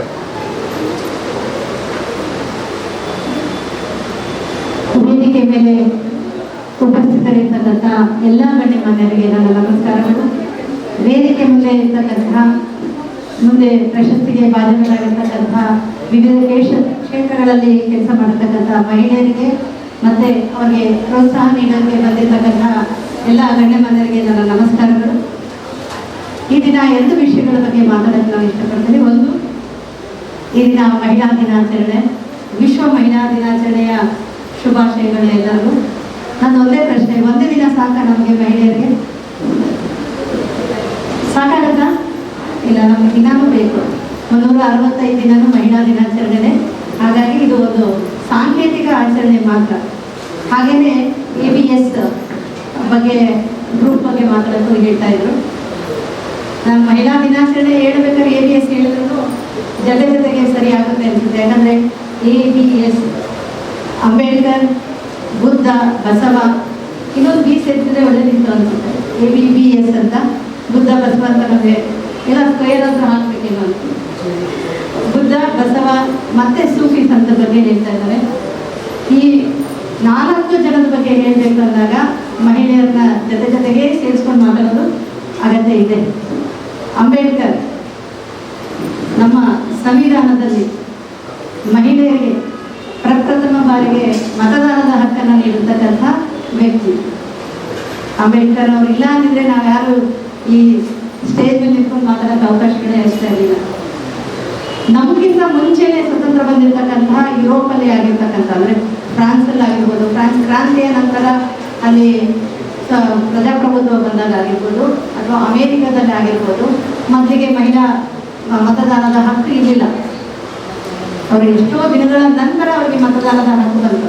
ಆದರೆ ನಮ್ಮ ಸಂವಿಧಾನ ರಚನೆ ಆಗಿದ ವರ್ಷ ಯಾವ ಚುನಾವಣೆ ನಡೆಯಿತು ಅವತ್ತೇ ನಮಗೆ ಮತದಾನದ ಹಕ್ಕು ಸಿಕ್ಕಿರ್ತಕ್ಕಂಥದ್ದು. ಅದಕ್ಕೆ ಕಾರಣೀಭೂತರು ಅಂಬೇಡ್ಕರ್ ಅವರು. ಇನ್ನೂ ಒಂದು ಭಾಳ ಇಂಪಾರ್ಟೆಂಟ್ ಏನಂದರೆ, ಭಾರತೀಯ ಕೋಡ್ ಬಿಲ್ಲನ್ನು, ಮಹಿಳಾ ಕೋಡ್ ಬಿಲ್ಲನ್ನು ಅವರು ಮುಂದಿಟ್ಟಾಗ ಇಡೀ ಪಾರ್ಲಿಮೆಂಟಲ್ಲಿ ಅದು ತಿರಸ್ಕಾರ ಆಗುತ್ತೆ. ಮಹಿಳೆಯರಿಗೆ ಬೇಕಾಗಿರ್ತಕ್ಕಂಥ ಅಧಿಕಾರಗಳನ್ನು ನಾವು ಕೇಳಿದಾಗ ತಿರಸ್ಕಾರ ಆದಾಗ ಪಾರ್ಲಿಮೆಂಟಿಂದ ಹೊರಗಡೆ ಬಂದು ತಮ್ಮ ಸಚಿವ ಸ್ಥಾನಕ್ಕೆ ರಾಜೀನಾಮೆ ಕೊಡಿಸ್ತಕ್ಕಂಥ ಒಬ್ಬ ವ್ಯಕ್ತಿ ಮಹಿಳೆಯರಿಗಾಗಿಯೇ ತನ್ನ ಸ್ಥಾನವನ್ನು ತ್ಯಾಗ ಮಾಡಿರ್ತಕ್ಕಂಥವ್ರು ಅಂದರೆ ಅಂಬೇಡ್ಕರ್ ಅವರು. ಅಂಬೇಡ್ಕರ್ ಅವರು ಒಂದು ಜಾತಿಗೆ ಸೀಮಿತರಲ್ಲ, ಎಲ್ಲರಿಗೂ, ಅದರಲ್ಲೂ ವಿಶೇಷವಾಗಿ ಮಹಿಳೆಯರಿಗೆ ಅವರು ಬೇಕಾಗಿರ್ತಕ್ಕಂಥ ವ್ಯಕ್ತಿ. ಆ ಹೆಸರನ್ನ ಇಟ್ಕೊಂಡಿರ್ತಕ್ಕಂಥವ್ರು ಮುಂದೆ ಅದೇ ಅವ್ರ ಮಾರ್ಗದಲ್ಲಿನೇ ನಡಿಬೇಕು ಅನ್ನೋದು ನನ್ನ ಒಂದು ಆಸೆ. ಹಾಗೆ ಬಿ ಅಂದರೆ ಬುದ್ಧ ಮತ್ತು ಬಸವ. ಬುದ್ಧನ ಬಗ್ಗೆ ನಿಮ್ಗೆಲ್ಲರಿಗೂ ಗೊತ್ತಿರ್ತಕ್ಕಂಥದ್ದು. ಇಡೀ ತನ್ನ ಸಾಮ್ರಾಜ್ಯವನ್ನೇ ತ್ಯಾಗ ಮಾಡಿ ಹೊರಗಡೆ ಹೋಗಿರ್ತಕ್ಕಂಥವ್ರು. ಸಮಾಜದಲ್ಲಿ ಏನನ್ನ ಮಾಡಬೇಕು ಅನ್ನೋದನ್ನ ಅವರು ಅರ್ಥ ಮಾಡ್ಕೊಳ್ಳೋಕ್ಕಾಗಿ ಬಿಟ್ಟು ಹೋಗಿರ್ತಕ್ಕಂಥವ್ರು. ಬುದ್ಧನಲ್ಲಿ ಸ್ವಲ್ಪ ಅಳತಿತ್ತು, ಹೆಣ್ಮಕ್ಕಳನ್ನ ಸಂಘಕ್ಕೆ ಸೇರಿಸ್ಕೊಳ್ಳೋದು ಬೇಡ ಅಂತೇಳಿ. ಅವನು ಆನಂದನ ಕರೀತಾರೆ, ಅವನು ಶಿಷ್ಯ ಆನಂದ ಕರೆದಾಗ ಫಸ್ಟ್ ಹೇಳ್ತಾರೆ, ಆನಂದ ನೀನು ಮಹಿಳೆಯರಿಂದ ದೂರ ಇರು, ಅವ್ರು ಸಂಘದೊಳಗೆ ಬಂದರೆ ಸಂಘ ಕೆಟ್ಟು ಹೋಗುತ್ತೆ ಅಂತೇಳಿ. ಅಕಸ್ಮಾತ್ ಅವ್ರು ನೋಡಿದ್ರೆ ನೀನು ದೂರದಿಂದ ಹೋಗು ಅಂತ ಹೇಳ್ತಾರೆ. ಅದಾದ್ಮೇಲೆ ಅಕಸ್ಮಾತ್ ನೀವು ನೋಡಿದ್ರು ಕೂಡ ಅವ್ರು ನೀನು ಮಾತಾಡ್ಸಿದ್ರು ಕೂಡ ಸ್ವಲ್ಪ ದೂರದಲ್ಲಿ ಮಾತಾಡ್ಸೋದು.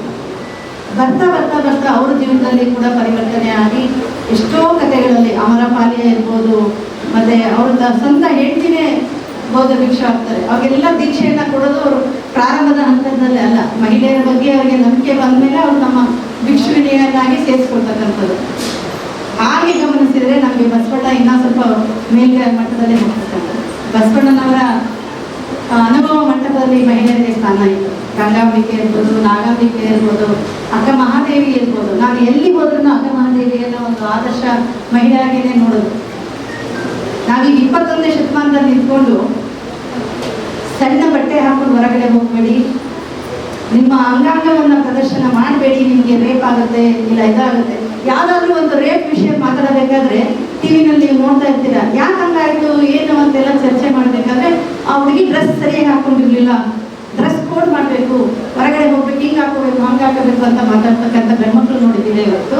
ಅವಳು ಸ್ವತಂತ್ರ ಬಂದಾಗ ಅವಳು ಬಟ್ಟೆ ಹಾಕೊಂಡು ಹೋದ್ರೆ ಏನೂ ತೊಂದರೆ ಇಲ್ಲ ಅನ್ನೋದನ್ನ ಯಾರು ಮಾತಾಡೋದೇ ಇಲ್ಲ.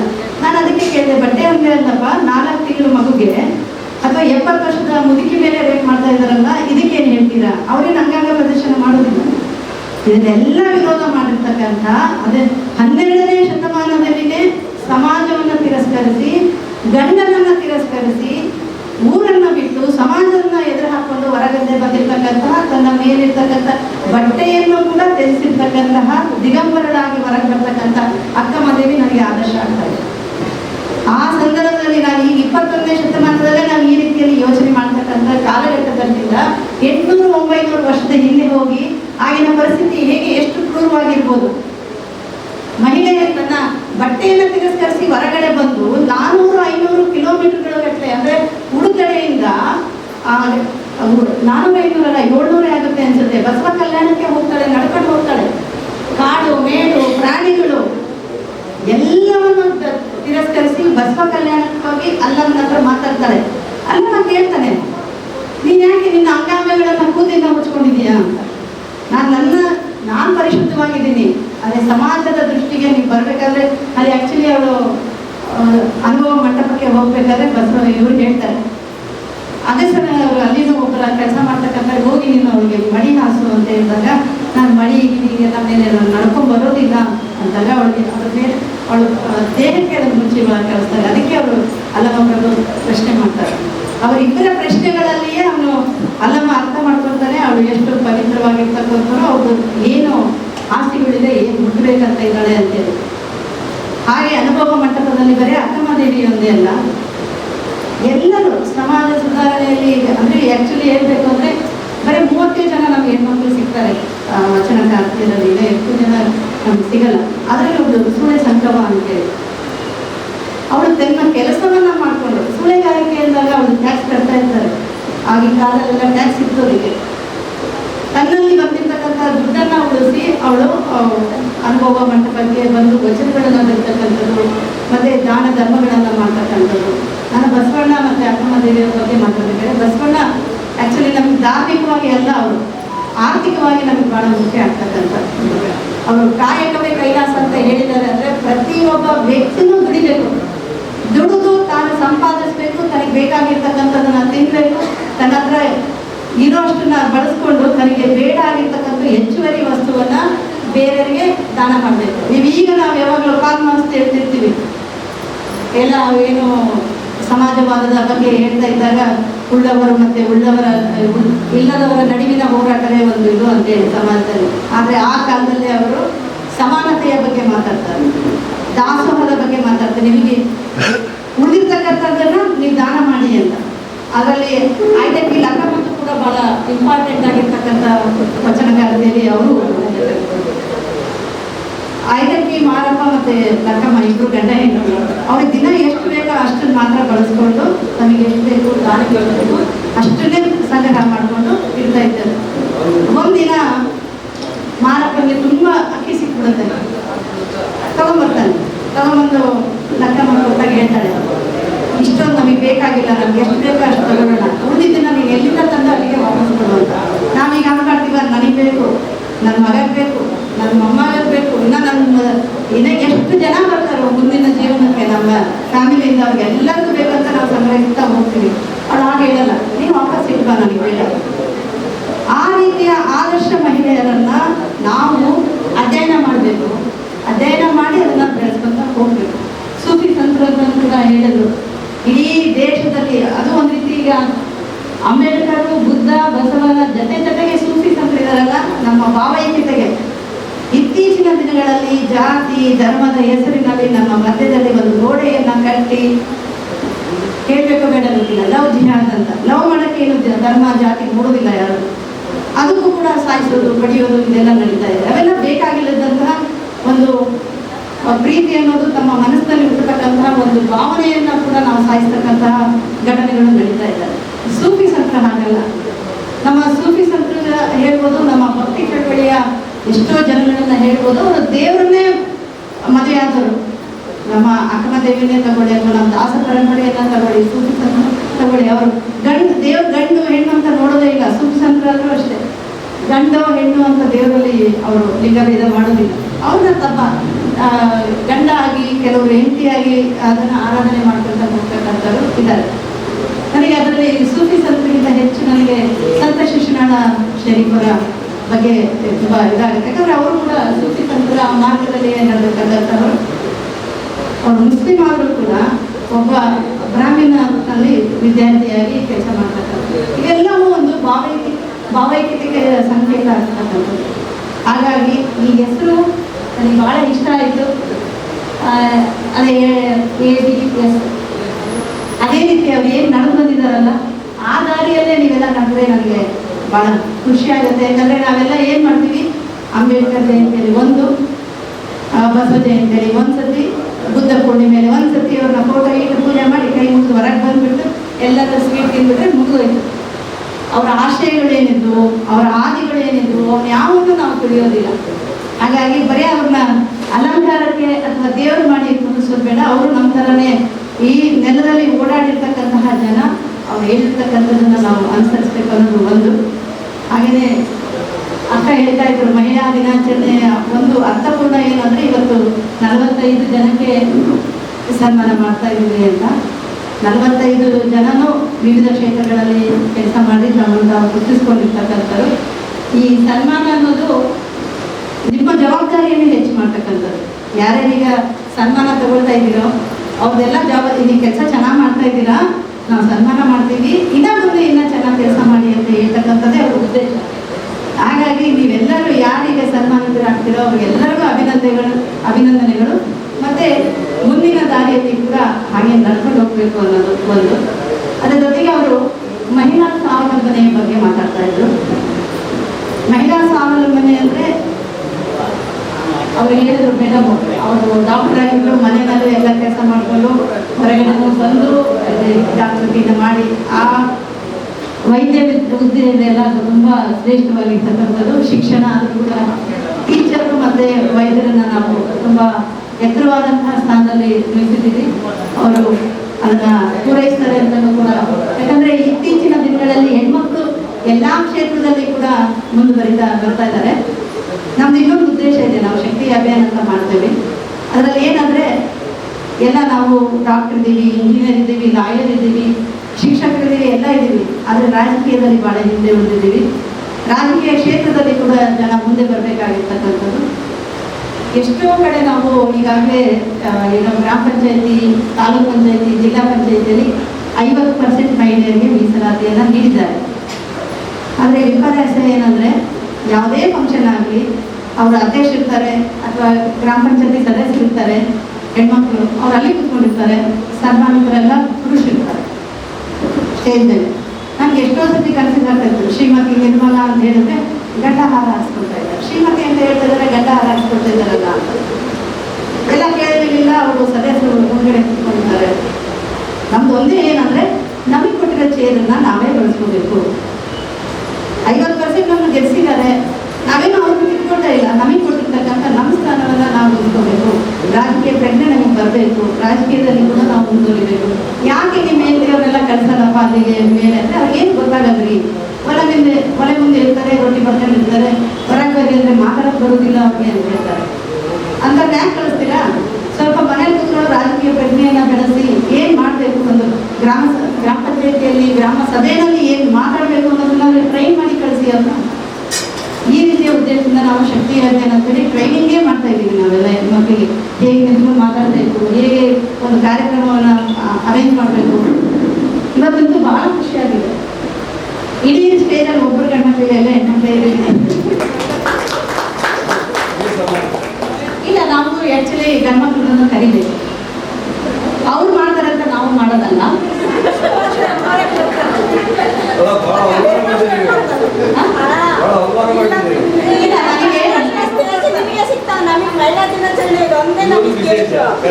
ಇಲ್ಲ, ಯಾವ ದಿನನೇ ಆಗಿರಲಿ ಪುರುಷ ಮತ್ತೆ ಮಹಿಳೆ ಸಮಾನತೆಯಿಂದ ನಾವು ಕಾಪಾಡ್ಕೋಬೇಕಾಗುತ್ತೆ.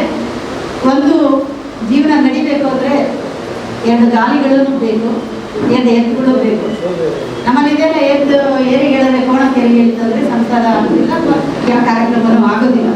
ಬಟ್ ಲೋಹಿಯವ್ರು ಹೇಳ್ತಾ ಇದ್ರು ಯಾವಾಗಲೂ, ಲೋಹಿಯವ್ರು ಏನು ಹೇಳ್ತಾ ಇದ್ರು ಅಂದರೆ ಒಂದು ವೇದಿಕೆಯಲ್ಲಿ 50% ಹೆಣ್ಮಕ್ಳು ಕೂತ್ಕೊಂಡಿದ್ರೆ ನಾನು ಆ ವೇದಿಕೆ ಎತ್ತೀನಿ, ಇಲ್ಲ ಅಂತ ಕೆಳಗಡೆ ಇಳ್ತೀನಿ ಅಂತ. ಆ ರೀತಿಯ ವ್ಯಕ್ತಿಗಳು ಬೇಕಾಗ್ತದೆ. ನಾವು ಇನ್ನು ಬೇಡ ಅಂತಲೇ ಹೇಳ್ತಾ ಇಲ್ಲ, ನೀವು ಕೂಡ ಇಲ್ಲಿ ಬರಬೇಕು. ಯಾಕಂದರೆ ಈ ಕೆಲವೊಂದು ಹೆಣ್ಮಕ್ಳು ಕಷ್ಟಗಳನ್ನ ಅರ್ಥ ಮಾಡ್ಕೋಬೇಕಾದ್ರೆ ಈ ಸ್ಟೇಜಲ್ಲಿ ನಂತರದಲ್ಲಿ ಮೇಡಮ್ ಗಂಡ್ಮಕ್ಳನ್ನು ಕರೀಬೇಕು. ನಾವು ಏನು ಸಮಸ್ಯೆಗಳು ಮಾತಾಡ್ತಾ ಇದ್ದೀವಿ ಅವ್ರಿಗೆ ಅರ್ಥ ಆಗಬೇಕು. ಅವ್ರು ಬಿಟ್ಟು ನಾವು ಮಾಡೋದು, ನಮ್ಗೆ ಬಿಟ್ಟು ಅವ್ರು ಮಾಡೋದು ಆದರೆ ಅವ್ರ ಸಮಸ್ಯೆ ನಮಗೆ ಅರ್ಥ ಆಗಲ್ಲ, ನಮ್ಮ ಸಮಸ್ಯೆ ಅವ್ರಿಗೆ ಅರ್ಥ ಆಗಲ್ಲ. ಇಬ್ಬರಿಗೂ ಅರ್ಥ ಆದಾಗ ಮಾತ್ರ ಅದು ನಡೆಯೋಕ್ಕಾಗೋದು. ಹಾಗಾಗಿ ಮಕ್ಕಳಲ್ಲಿ ಕೂಡ ಮನೆಯಲ್ಲಿ ಹೆಣ್ಣು ಗಂಡು ಮಕ್ಕಳಿದ್ರೆ ಹೆಣ್ಮಗನ ಒಂದೊಂದ್ಸತಿ ಗೌರ್ಮೆಂಟ್ ಸ್ಕೂಲ್ಗೆ ಹಾಕೋದು, ಗಂಡು ಮಗನ ಒಳ್ಳೆ ಸ್ಕೂಲ್ಗೆ ಹಾಕೋದು, ಇದೆಲ್ಲ ಮಾಡ್ತಾರೆ. ಇಲ್ಲಾಂದರೆ ಎರಡು ಹೆಣ್ಮಕ್ಳಾದರೆ ಆಪರೇಷನ್ನೇ ಮಾಡಿಸ್ಕೊಡೋದು, ಗಂಡಾಗಿ ಅಂತ 3-4 ಆಡ್ಕೊಂಡು ಕೊಡ್ತಾರೆ. ಇತ್ತೀಚೆಗೆ ನಮಗೆ ಬೆಳಗಾವಲ್ಲಿ ಒಂದು ಘಟನೆ ನಡೀತು. ಮದುವೆಯಾಗಿ 1 ವರ್ಷನೋ ಏನೋ 2 ವರ್ಷ ಆಗಿದೆ. ಹೆಣ್ಮಗು ಆಗಿದೆ. ಹೆಣ್ಮಗು ಆದ ತಕ್ಷಣ 14 ದಿನದ ಮಗು ಗಂಡ ಫೋನ್ ಮಾಡಿ ಹೇಳಿದ್ದಾನೆ, ನೀನು ಹೆಣ್ಮಗು ನಡೆದಿದೆಯಾ, ನೀನು ಬರಬೇಡ, ಆ ಮಗುನ ಬಿಟ್ಟು ಬರೋದಾದರೆ ನಾನು ನಿನ್ನ ಮನೆಗೆ ಸೇರಿಸ್ಕೊಳ್ತೀನಿ ಅಂತ. ಅದಕ್ಕೆ ಇಲ್ಲ, ನನ್ನ ಮಗುನೇ ಕರ್ಕೊಂಡು ಬರ್ತೀನಿ ಅಂತೆಲ್ಲ ಮಾತಾಡಿದ್ದಾರೆ. 14 ದಿನದ ಮಗುನ ಮನೆಗೆ ಬಂದು ಕೊಲೆ ಮಾಡಿದ್ದಾರೆ. ಇದ್ರ ಹೋರಾಟನ ನಾವು ಶಕ್ತಿ ಅಭಿಯಾನದ ಮೂಲಕ ಮಾಡ್ತಾ ಇದ್ದೀವಿ. ಅವ್ರಿಗೆ ಅರೆಸ್ಟ್ ಮಾಡಿಸ್ತೀವಿ. ಮುಂದಿನ ದಿನಗಳಲ್ಲಿ ಏನಾಗಬೇಕು ಅಂತ ಈ ರೀತಿಯ ಘಟನೆಗಳನ್ನ ನಾವು ವಿರೋಧ ಮಾಡಬೇಕಾಗಿದೆ. ಬರೀ ನಾವು ಕುತ್ಕೊಂಡು ಮಾತಾಡಿ ಅಂಬೇಡ್ಕರ್, ಬುದ್ಧ, ಬಸವ ಅವ್ರು ಮಾಡಿದ್ರೆ ಎಲ್ಲ ಮಾಡಿದ್ದಾರೆ, ನಾವೇನ್ ಮಾಡ್ತಾ ಇದ್ದೀವಿ ಅಲ್ವಾ? ನಾವು ಒಂದೊಂದ್ಸತಿ ಹೊರಗಡೆ ಬರ್ಬೇಕು. ಈ ಫಂಕ್ಷನ್ಗೆ ಬರ್ಬೇಕಾದಾಗ ನೀವು ಎಷ್ಟು ಜನ ನಿಮ್ಮ ಗಂಡನ ಪರ್ಮಿಷನ್ ತಗೊಂಡ್ಬಂದಿದ್ರೆ ನನಗೆ ಗೊತ್ತಿಲ್ಲ. ನಾನು ಈಗ ಹೋಗ್ತಾ ಇದ್ದೀನಿ, ಹೋಗ್ಲಾ ಬೇಡ, ನನಗೆ ಈ ಥರ ಸನ್ಮಾನ ಮಾಡ್ತಾ ಇದ್ದಾರೆ, ಹೋಗಿ ಮಾಡಿಸ್ಕೊಳ್ಳೋ ಬೇಡ, ಎಷ್ಟು ಜನ ಕೇಳಿ ಬಂದಿದ್ರೆ ನನಗೆ ಗೊತ್ತಿಲ್ಲ. ಕೇಳಿ ಬರಬೇಡಿ ಅಂತ ಹೇಳ್ತಾ ಇಲ್ಲ, ಆದರೆ ಅವ್ರು ಹೋಗಬೇಕಾದ್ರೆ ನೀವು ನನಗೆ ಕೇಳ್ತಾರ ಅಂತ ಒಂದು ಪ್ರಶ್ನೆ ನನಗೆ. ಇಬ್ಬರು ಸಮಾನತೆಯನ್ನು ಕಾಪಾಡ್ಕೊಂಡು ಬಂದು ಮಕ್ಕಳನ್ನ ಒಳ್ಳೆಯ ಭವಿಷ್ಯವನ್ನು ರೂಪಿಸೋಕೆ, ಗಂಡು ಮಗು ಹೆಣ್ಮಗು ಇದ್ದಾಗ ಹೆಣ್ಣು ಕಸ ಹೊಡಿಲಿ, ನೀರು ತರಲಿ, ರೊಟ್ಟಿ ಮಾಡಲಿ, ಚಪಾತಿ ಮಾಡಲಿ ಅಂತ ಹೇಳೋದು, ಗಂಡು ಮಗಕ್ಕೆ ಬಿಸಿ ರೊಟ್ಟಿಯಾಗೆ ಊಟ ಮಾಡೋದು, ಇವನ್ನೆಲ್ಲ ಬಿಡಿ, ಅವರು ಕಲೀಲಿ. ಬೇರೆ ದೇಶಕ್ಕೆ ಹೋದರೆ ಗಂಡು ಹೆಣ್ಣು ಎಲ್ಲರೂ ತಿಳ್ಕೊಂಡು ತಿನ್ಬೇಕಾಗಿರತಕ್ಕಂಥ ಪರಿಸ್ಥಿತಿ ಇದೆ. ಈಗಿಂದನೇ ಕಲಿಸ್ಕೊಡಿ. ಆಮೇಲೆ ಮಗುವಿಗೆ ನೀವು ಹೆಣ್ಮಗು ಬಗ್ಗೆ ಗೌರವ ಕೊಡೋದನ್ನು ಹೇಳ್ಕೊಟ್ರೆ ಮುಂದೆ ಈ ಅತ್ಯಾಚಾರಗಳು ನಡೆಯೋದಿಲ್ಲ. ಆ ಹೆಣ್ಮಗು ಸಮಸ್ಯೆ ಏನು, 3 ದಿನದ ಸಮಸ್ಯೆ ಇರ್ಬೋದು ಅಥವಾ ನಂತರದ ಬಾಣಂತನದ ಸಮಸ್ಯೆ ಇರ್ಬೋದು, ಒಂದು ಮಗುವಿನ ಅಡ್ಮೇಲೆ ಇರ್ತಕ್ಕಂಥ ಸಮಸ್ಯೆಯನ್ನು ಆಗಿರ್ಬೋದು, ನಿಮ್ಮ ಮಗನಿಗೆ ನೀವು ತಿಳಿಸ್ಕೊಡ್ಲಿಲ್ಲ ಅಂದರೆ, ಸ್ವಂತ ಮಗನಿಗೆ ತಿಳಿಸ್ಕೊಡ್ಲಿಲ್ಲ ಅಂದರೆ ಆ ಹುಡುಗ ಮುಂದೆ ಬಂದಾಗ ಬೇರೆಯವ್ರಿಗೆ ಗೌರವ ಕೊಡ್ತಾನೆ ಅಂತ ಅದು ಗೊತ್ತಿಲ್ಲ.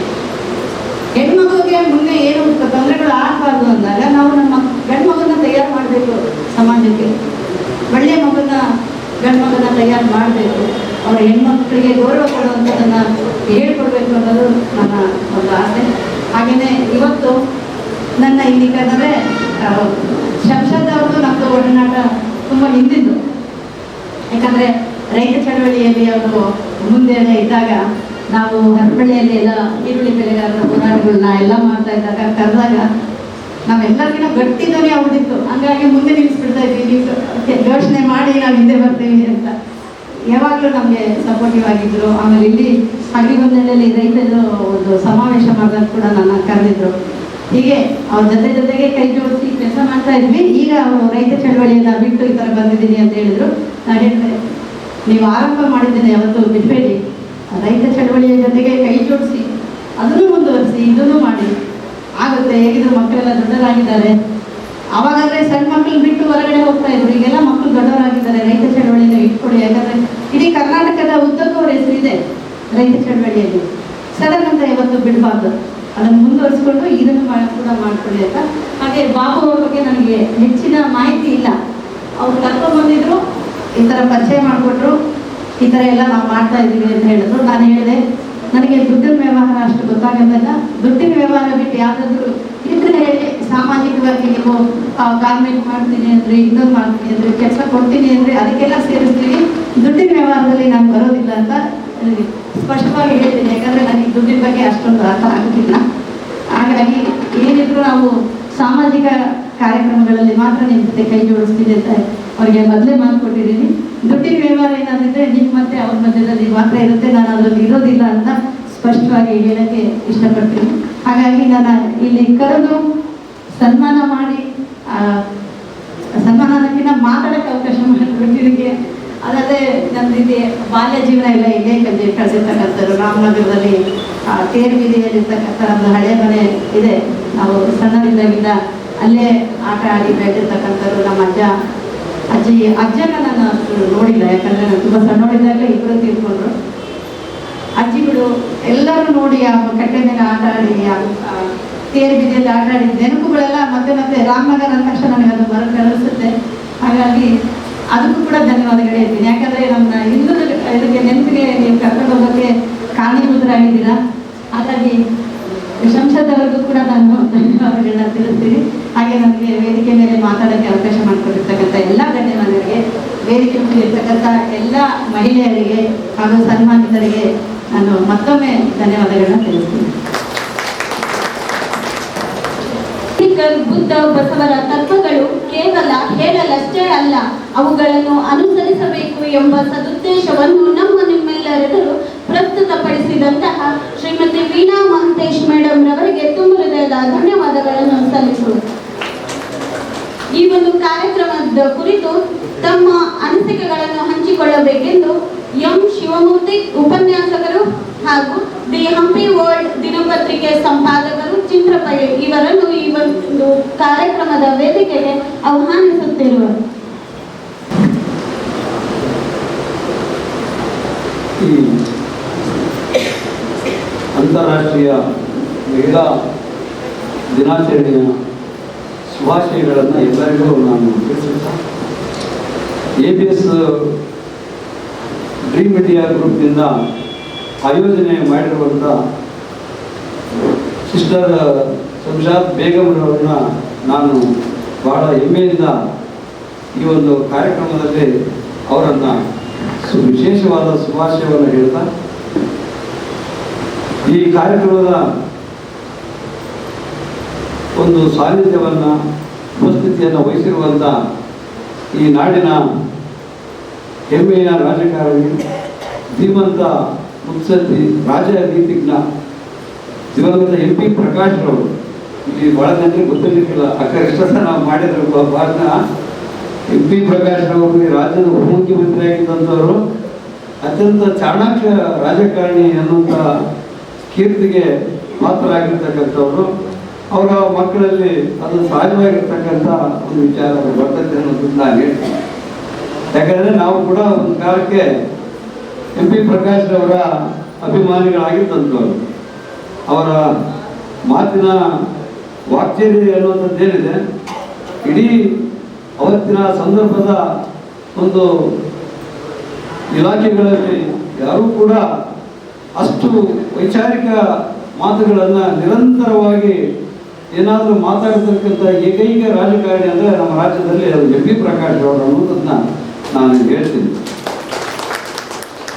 ತಮಗೆಲ್ಲರಿಗೂ ಮತ್ತೊಮ್ಮೆ ಅಂತಾರಾಷ್ಟ್ರೀಯ ಮಹಿಳಾ ದಿನಾಚರಣೆಯ ಶುಭಾಶಯಗಳನ್ನು ಹೇಳೋದ್ರ ಮೂಲಕವಾಗಿ ಈ ವೇದಿಕೆಯ ಮೇಲೆ ಆಸೀನರಾಗಿರ್ತಕ್ಕಂಥ ನಮ್ಮ ಜೋಗತಿ ಜಾನಪದ ಅಕಾಡೆಮಿ ಪ್ರಶಸ್ತಿ ವಿಜೇತರಾಗಿರ್ತಕ್ಕಂಥ ಮರನಹಳ್ಳಿಯ ರಾಮಪ್ಪನವರ, ಆಮೇಲೆ ಶಿವಕವಿ ನಾಗರಾಜ್ ಅವರ ಶ್ರೀಮತಿಯವರ, ಇನ್ನುಳಿದಂತೆ ನನ್ನ ಸಿಸ್ಟರ್ ಶಂಷಾದ್ ಬೇಗಂರವರ, ಇನ್ನುಳಿದಂತೆ ಎಲ್ಲ ವೇದಿಕೆ ಮೇಲೆ ಆಸೀನರಾಗಿರ್ತಕ್ಕಂಥ ಗಣ್ಯ ಮಹಿಳೆಯರೇ, ಈ ಕೇಂದ್ರದ ಈ ಕಾರ್ಯಕ್ರಮದ ಕೇಂದ್ರ ಬಿಂದುವಾಗಿರುವಂಥ ನನ್ನ ಮಹಿಳಾ ಸಾಧಕಿಯರೇ, ಮಹಿಳೆಯರೇ ಹಾಗೂ ನನ್ನ ಮಾಧ್ಯಮ ಮಿತ್ರರೇ, ಇವತ್ತು ಒಬ್ಬ ಮಹಿಳೆಯಾಗಿ ಏನೆಲ್ಲ ಪರಿಕಲ್ಪನೆಗಳನ್ನು ಅವರ ಶಂಷಾದ್ ಬೇಗಂರವರ ವಿದ್ಯಾಭ್ಯಾಸ ನನಗೆ ಗೊತ್ತಿಲ್ಲ, ಆದರೆ ಯಾವುದೇ ಒಬ್ಬ ಪದವಿ ತೆಗೆದು ಓದ್ಕೊಂಡಿರ್ತಕ್ಕಂಥ ಯಾವುದೇ ವ್ಯಕ್ತಿಗೂ ಕೂಡ ಅವರ ವಿಚಾರಧಾರೆಗಳು ಕಮ್ಮಿ ಇಲ್ಲ ಅನ್ನೋದನ್ನ ನಾನು ಹೇಳ್ತೀನಿ. ಯಾಕಂದರೆ ನನ್ನ ಅವರ ಒಡನಾಟ ಸುಮಾರು ಒಂದು 2 ದಶಕಗಳಿಂದ, ಒಂದು 20 ವರ್ಷಗಳಿಂದ ಇದೆ. ಆದರೆ ಇಷ್ಟು ದಿಢೀರ್ ಯಾವುದೇ ವ್ಯಕ್ತಿ ಮುಂದೆ ಬಂದ್ರಲ್ಲ ಅನ್ನೋಂಥದ್ದು ಕೆಲವು ಜನರಿಗೆ ಆಶ್ಚರ್ಯ ತರಬಹುದು. ಆದರೆ ಅದ್ರ ಹಿಂದೆ ಭಾಳ ತುಂಬ ಶ್ರಮ ಇರ್ತದೆ. ಅವು ತಂದೆಯಾಗಿರ್ತಕ್ಕಂಥ ಆಲೋಚನೆಗಳಿರ್ತವೆ. ಆ ಆಲೋಚನೆಗಳಿಗೆ ಮರುರೂಪ ಕೊಟ್ಟು ತಂದೆಯಾಗಿರ್ತಕ್ಕಂಥ ABS ಅಂತಕ್ಕಂಥ ಡ್ರೀಮ್ ಒಂದು ಇಂಡಿಯಾ ಕಂಪನಿಯನ್ನು ಹುಟ್ಟಾಕ್ತಕ್ಕಂಥದ್ದು ತಮಾಷೆ ಮಾತಲ್ಲ. ಅವ್ರು ಹೇಳಿದ್ರು, ಸಮಾಜದಲ್ಲಿ ಯಾವುದೇ ಲಿಂಗ ತಾರತಮ್ಯವನ್ನು ನಿರ್ಮೂಲನೆ ಮಾಡೋದ್ರ ಮೂಲಕವಾಗಿ ನಾವು ನಮ್ಮದೇ ಆಗಿರ್ತಕ್ಕಂಥ ಅನೇಕ ಪರಿಕಲ್ಪನೆಗಳನ್ನು ಹೊಂದಿದ್ದೀವಿ ಅನ್ನೋದನ್ನು ಅವರು ತಮ್ಮ ಪ್ರಾಥಮಿಕ ಭಾಷೆಯಲ್ಲಿ ನಡೆದರು. ಅವರು ಅನೇಕ ರೀತಿಯಾಗಿರ್ತಕ್ಕಂಥ ಸೂಪರ್ ಮಾರ್ಕೆಟ್ ಇರ್ಬೋದು, ಗಾರ್ಮೆಂಟ್ ಇರ್ಬೋದು, ಮಹಿಳೆಯರಿಗೆ ಅನೇಕ ಉದ್ಯೋಗಗಳನ್ನು ಕೊಟ್ಟು ಅವರನ್ನು ಮಹಿಳಾ ಸಬಲೀಕರಣವನ್ನು ಮಾಡ್ತಕ್ಕಂಥ ವಿಚಾರಗಳಿರ್ಬೋದು. ನಿಜಕ್ಕೂ ನಾನು ಅವರ ಯಾವತ್ತೂ ವಿಚಾರಗಳಿಗೆ ನಾನು ಸಹಕರಿಸ್ತೀನಿ, ನಾನು ಬೆಂಬಲವಾಗಿರ್ತೀನಿ. ನಾನು ಈ ಊರಿನ ಪದವಿ ಕಾಲೇಜಿನಲ್ಲಿ ಸುಮಾರು 25 ವರ್ಷಗಳಿಂದ ರಾಜ್ಯಶಾಸ್ತ್ರದ ಉಪನ್ಯಾಸಕನಾಗಿ ನಾನು ಕೆಲಸವನ್ನು ಮಾಡ್ತಾ ಇದ್ದೇನೆ. ನಾನು ಸುಮಾರು 30 ವರ್ಷಗಳಿಂದ ಪತ್ರಕರ್ತನಾಗಿದ್ದುಕೊಂಡು ಇತ್ತೀಚೆಗೆ ನನ್ನದೇ ಆಗಿರ್ತಕ್ಕಂಥ ದಿ ಹ್ಯಾಪಿ ವರ್ಲ್ಡ್ ಅನ್ನುವಂಥ ಪತ್ರಿಕೆಯನ್ನು ನಾನು ನಡೆಸ್ತಾ ಬರ್ತಾ ಇದ್ದೇನೆ. ಈಗ ನನ್ನ ಪತ್ರಿಕೆ ಕೂಡ 100 ದಿನಗಳನ್ನು ದಾಟಿದೆ, ಹೊಸ ಪತ್ರಿಕೆ. ಅದು ಏನೇ ಇರಲಿ, ಈ ABS ಅಂತಕ್ಕಂಥ ಒಂದು ವಿಚಾರದಲ್ಲಿ ಒಂದು ದೊಡ್ಡ ಅರ್ಥ ಅಡಗಿದೆ. ಡಾಕ್ಟರ್ BR ಅಂಬೇಡ್ಕರ್ ಅವರನ್ನ ನಮ್ಮ ವೀಣಾ ಮಾಂತೇಶ್ ಮೇಡಮ್ ಅವರು ಹೇಳಿದ್ರು, ಭಾಳ ಉತ್ತಮವಾಗಿರ್ತಕ್ಕಂಥದ್ದು. ಪ್ರಥಮ ಮಹಿಳಾ ಮಸೂದೆಯನ್ನು ಈ ದೇಶದ ಸಂಸತ್ತಿನಲ್ಲಿ ಪ್ರಥಮವಾಗಿ ಮಂಡಿಸ್ತಕ್ಕಂಥ ವ್ಯಕ್ತಿ ಅಂದರೆ ಡಾಕ್ಟರ್ BR ಅಂಬೇಡ್ಕರ್ ಅವರು. ಆ ಕೀರ್ತಿ ಅವ್ರಿಗೆ ಹೋಗ್ಬೇಕು.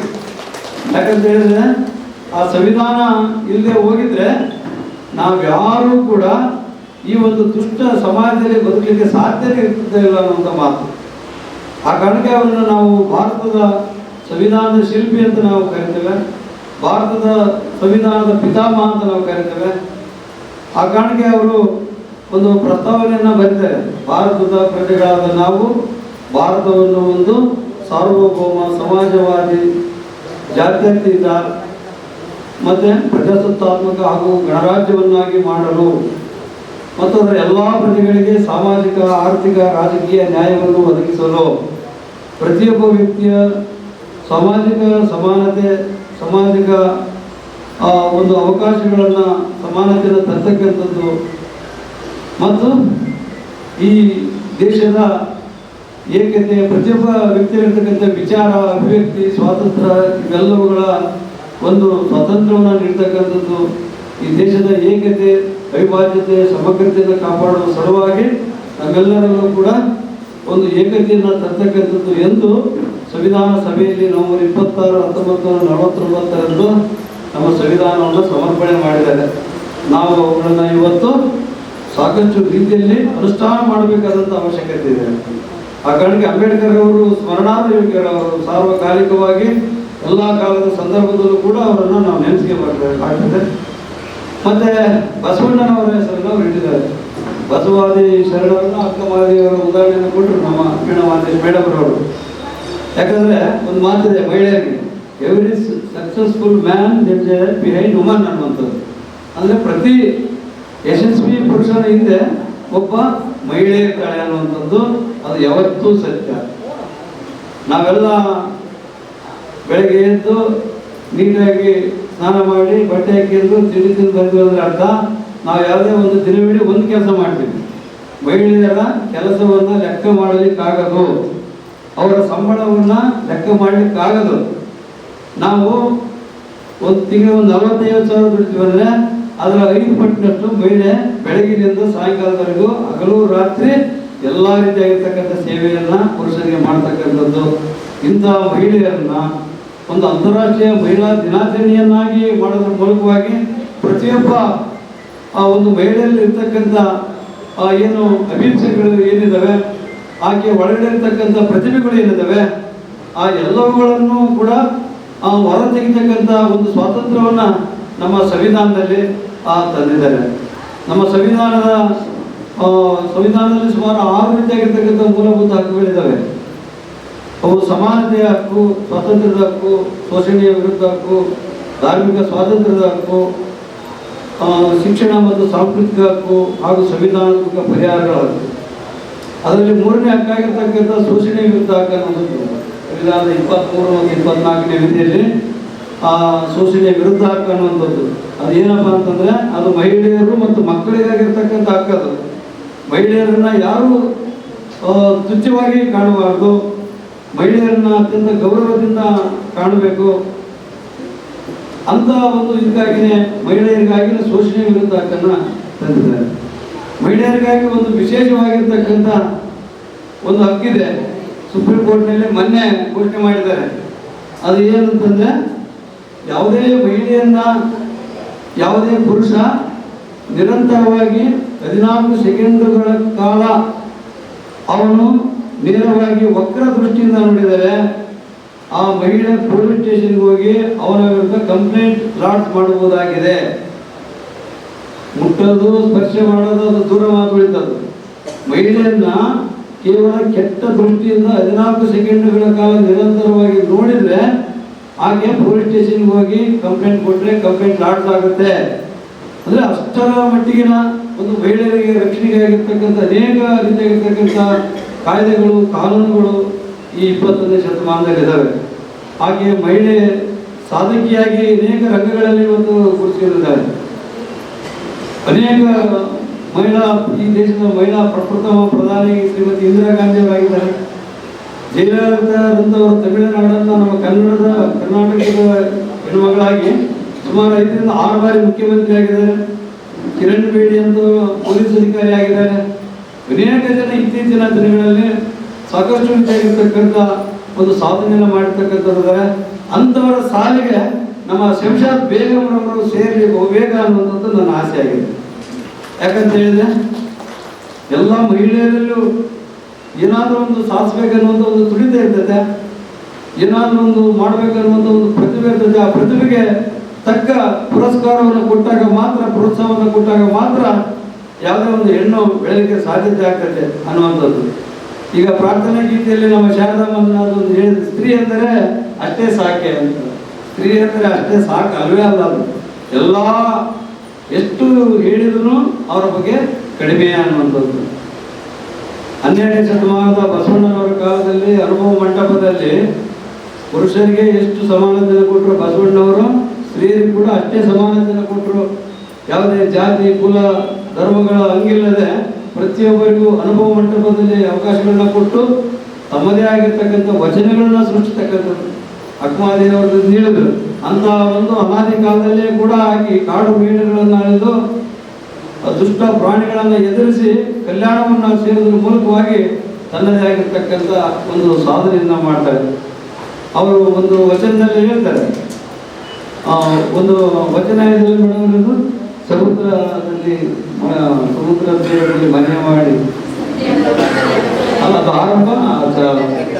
ಬೆಟ್ಟದ ಮೇಲೊಂದು ಮನೆಯ ಮಾಡಿ ನೆರೆಪೊರೆಗಳಿದೊಡೆ ಎಂದೆಯ. ಬೆಟ್ಟದ ಮೇಲೊಂದು ಮನೆಯ ಮಾಡಿ ನೆರೆಪೊರೆಗಳಿಗೆ ಉಂಜಿದೊಡೆ ಎಂದೆಯ. ಸಮುದ್ರದ ತೀರದಲ್ಲಿ ಮನೆಯ ಮಾಡಿ, ಸಮುದ್ರದ ತೀರದಲ್ಲಿ ಮನೆಯ ಮಾಡಿ ನೆರೆದೊರೆಗಳಿಗೆ ಗಂಜಿದೊಡೆ ಎಂದಯ್ಯ. ಬೆಟ್ಟದ ಮೇಲೊಂದು ಮನೆಯ ಮಾಡಿ ನೆರೆದೊರೆ ಮೃಗಗಳಿಗೆ ಗಂಜಿದೊಡೆ ಎಂದಯ್ಯ. ಹೀಗೆ ಅನೇಕ ಮಹಿಳೆಯರು ತಮ್ಮದೇ ಆಗಿರ್ತಕ್ಕಂಥ ವಚನಗಳನ್ನು ಮಾಡಿದ್ದಾರೆ. ಆಮೇಲೆ ಬಸವಣ್ಣವರ ಕಾಲದಲ್ಲಿ ರಮ್ಯವೆ ಅಂತ ಬರ್ತಾರೆ, ಆಯ್ದಕ್ಕೆ ಲಕ್ಕಮ್ಮ ಅಂತ ಬರ್ತಾರೆ ಒಬ್ಬ ಮಹಿಳೆ. ಆಯ್ದಕ್ಕೆ ಲಕ್ಕಮ್ಮ, ಆಯ್ದಕ್ಕೆ ಮಾರಯ್ಯ ಅವರ ಕೆಲಸ ಏನಪ್ಪ ಅಂತಂದ್ರೆ, ಬೀದಿಯಲ್ಲಿ ಬಿದ್ದಂಥ ಧಾನ್ಯಗಳನ್ನು ಒಂದೊಂದಾಗಿ ಆರಿಸಿ ಸಂಗ್ರಹ ಮಾಡಿ ಶರಣರಿಗೆ ದಾಸೋಹವನ್ನು ಮಾಡಿ ಉಳಿದದ್ದನ್ನು ತಿನ್ನಬೇಕು, ಇಲ್ಲದ್ರೆ ಹಾಗೆ ಬಿಡಬೇಕು. ಅದನ್ನ ನೋಡಿ ಬಸವಣ್ಣವರು ಭಾಳ ಕಷ್ಟಪಡ್ತಾರೆ. ಆಯ್ದಕ್ಕೆ ಲಕ್ಕಮ್ಮ, ಆಯ್ದಕ್ಕೆ ಮಾರಯ್ಯ ಅಂತೇಳಿ ಆ ಒಂದು ದಿವಸ ಧಾನ್ಯಗಳನ್ನೆಲ್ಲ ಅವ್ರ ಮನೆಗೆ ಹೋಗಿ ಹಾಕಿ ಬಂದ್ಬಿಡ್ತಾರೆ. ಅವಾಗ ಆಯ್ದಕ್ಕೆ ಲಕ್ಕಮ್ಮ ಮಾರಯ್ಯ ಒಪ್ಪೋದಿಲ್ಲ. ನಾವು ಎಂದಿದ್ರು ಧಾನ್ಯಗಳನ್ನು ಆರಿಸಿ ತಂದೆ ಶ್ರಮವಹಿಸಿ ಆ ಬೆವರಿನಿಂದ ಬಂದಿರತಕ್ಕಂಥದ್ದನ್ನು ದಾಸೋಹ ಕೊಟ್ಟಾಗ ಮಾತ್ರ ನಮಗೆ ದೇವರು ಬೆಸ್ತಾನೆ ಅನ್ನುವಂಥ ಮಾತನ್ನು ಹೇಳ್ತಾರೆ. ಆ ಕಾರಣಕ್ಕೆ ಇಂಥ ಅನೇಕ ರೀತಿಯಾಗಿರ್ತಕ್ಕಂಥ ಮಹಿಳಾ ಸಾಧಕಿಯರು ಇದ್ದರೆ ಇನ್ನೂ ಹೆಚ್ಚಿನ ಸಂಖ್ಯೆಯಲ್ಲಿ ಬರಬೇಕಾಗಿತ್ತು ಮಹಿಳೆಯರು.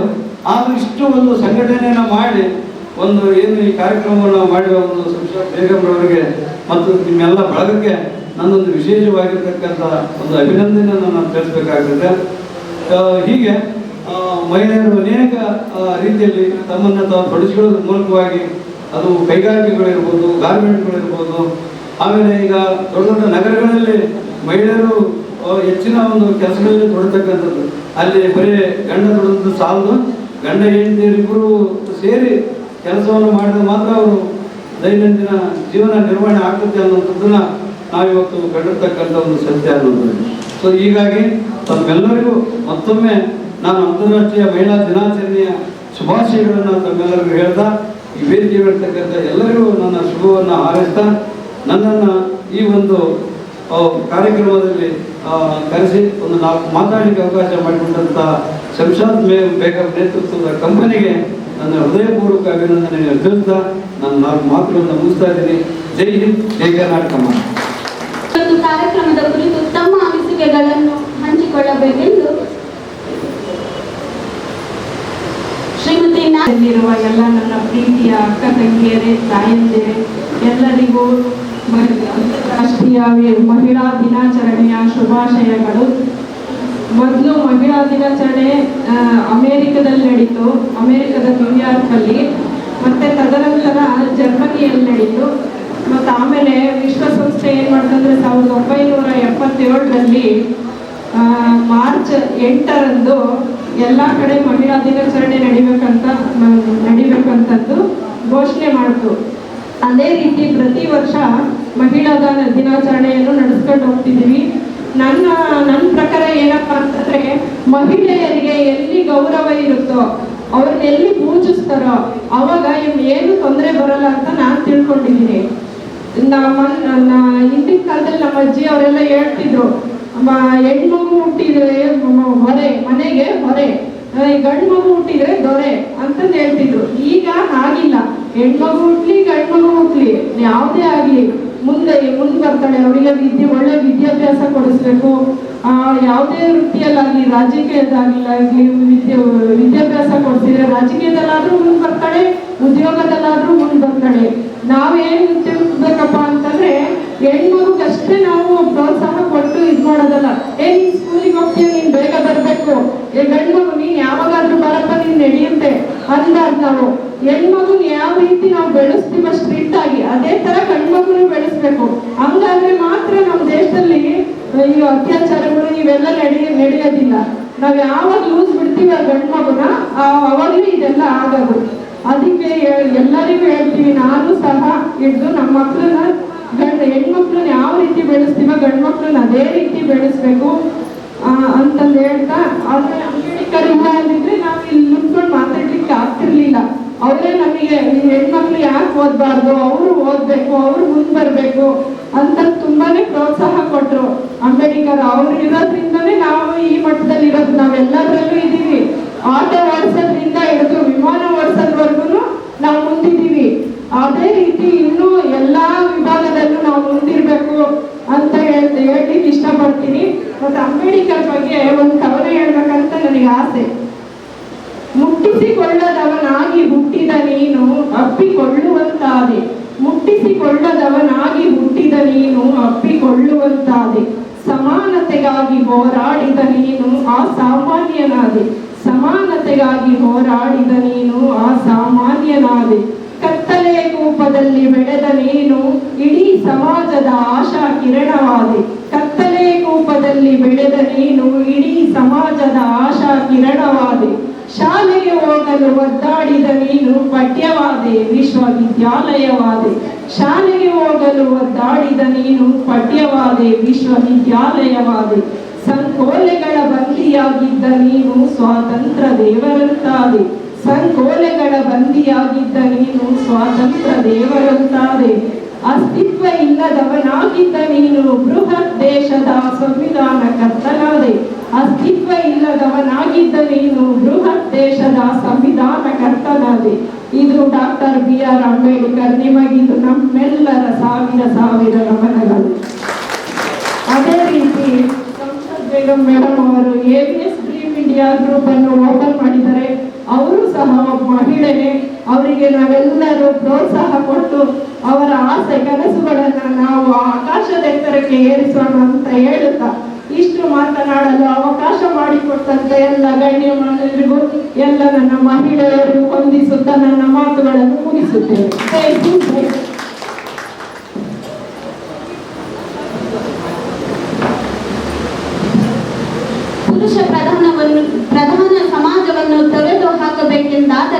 ಮಗುವಿನ ಹುಟ್ಟನ್ನು ಕೂಡ ಸಮಾನವಾಗಿ ಕಾಣಬೇಕೆಂದು ತಮ್ಮ ಅನಿಸಿಕೆಗಳನ್ನು ನಿಮ್ಮೆಲ್ಲರಿಗೂ ಪ್ರಸ್ತುತಪಡಿಸಿದಂತಹ ಶ್ರೀಮತಿ ನಾಗಲಕ್ಷ್ಮಿ ಮೇಡಮ್ ರವರಿಗೆ ತುಂಬ ಹೃದಯದ ಧನ್ಯವಾದಗಳನ್ನು ಸಲ್ಲಿಸುವೆ. ಇವನ ಕಾರ್ಯಕ್ರಮದ ಕುರಿತು ಒಂದೆರಡು ಮಾತುಗಳನ್ನಾಡಬೇಕೆಂದು ರಾಮವ್ವ ಜೋಗತಿ ಜಾನಪದ ಅಕಾಡೆಮಿ ಪುರಸ್ಕೃತರು ಇವರಲ್ಲಿ ವಿನಂತಿಸಿಕೊಳ್ಳುವೆ. ಎಲ್ರಿಗೂ ಮಹಿಳಾ ದಿನಾಚರಣೆಯ ಶುಭಾಶಯಗಳು. ನನಗೆ ಹೆಚ್ಚು ಮಾತಾಡ್ಲಿಕ್ಕೆ ಬರೋದಿಲ್ಲ, ನನ್ನ ಹಾಡುಗಾರ್ತಿ, ಜನಪದ ಕಲಾವಿದೆ. ಹಂಗಾಗಿ ನಾವು ಒಂದೇ ಒಂದು ಮಾತು ಹೇಳ್ತೀನಿ. ನಮ್ಮನ್ನು ಸಮಾಜದಲ್ಲಿ ನೋಡಿದರೆ ನೂರು ಮುಡಿಯೋ ಜನನೇ ಜಾಸ್ತಿ. ಅಂಥದ್ರಲ್ಲಿ ನೀವು ಮಹಿಳೆಯರ ಎಂದು ಗುರುತಿಸಿ ನಮ್ಮನ್ನು ಈ ವೇದಿಕೆಗೆ ತಂದಂತ ಈ ನನ್ನ ಕಂಸದ ಬೇಗಂ ಅವರಿಗೆ ನನ್ನಿಂದ ಮತ್ತು ನನ್ನ ಜೋಗ್ನಿಯರ ಪರಂಪರೆದ ನಮಸ್ಕಾರಗಳನ್ನು ಹೇಳುತ್ತಾ ನಾನು ಎರಡು ಮಾತನ್ನು ಮುಗಿಸ್ತೀನಿ. ಆಡಿ ಬಾ ಮಗನೇ ರಾಮ ನೋಡುವೆ ಕಣ್ಣಿನ ತುಂಬ, ಆಡಿ ಬಾ ಮಗನೇ ರಾಮ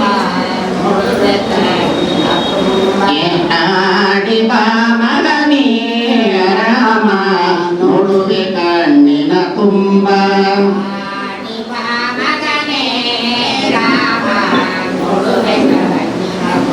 ಈ ಚೆಂಡು ಮಗಾರಿ ನಿನಗ ತಂದು ಕೊಡುವೆನೋ ರಾಮ, ಈ ಗುಂಡ ಗೋಲಿಯ ನಿನಗ ಮಾಡಿ ಕೊಡುವೆನೋ ರಾಮ,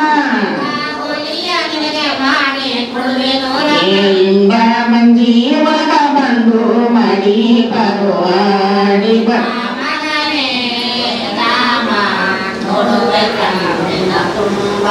ಆಡಿ ಬಾ ಮಗನೇ ರಾಮ ನೋಡುವೆ ಕಣ್ಣಿನ ತುಂಬ,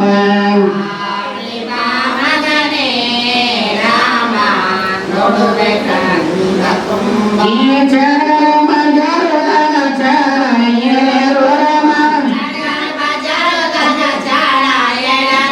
ಈ ಮೋತರ ಬಜಾರದಾಗ ಮೋಸ ಮಾಡ್ಯಾರೋ ರಾಮ, ಏಡಿ ಬಂದು ಆನ ಕುಡಿ ಬರ ಉಣ್ಣು ಬರವಾಡಿ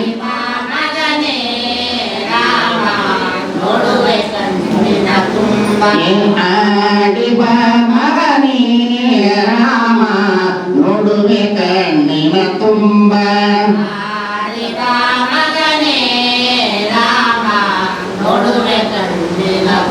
ಈ ರೂಢಿ ಒಳಗ ಒಬ್ಬ ಏಡಿ ಹುಟ್ಟೆವ ನಿಂಗೆ, ಈ ರೂಢಿ ಒಳಗ ಒಬ್ಬ ಏಡಿ ಹುಟ್ಟೆವ ನಿಂಗೆ, ಈ ನಾಡ ಜನರು ನಿನ್ನ ಆಡಿಕೊಳ್ಳುವರಿಯ ಮಗನೇ ರಾಮ ನೋಡುವೆ ಕಣ್ಣಿನ.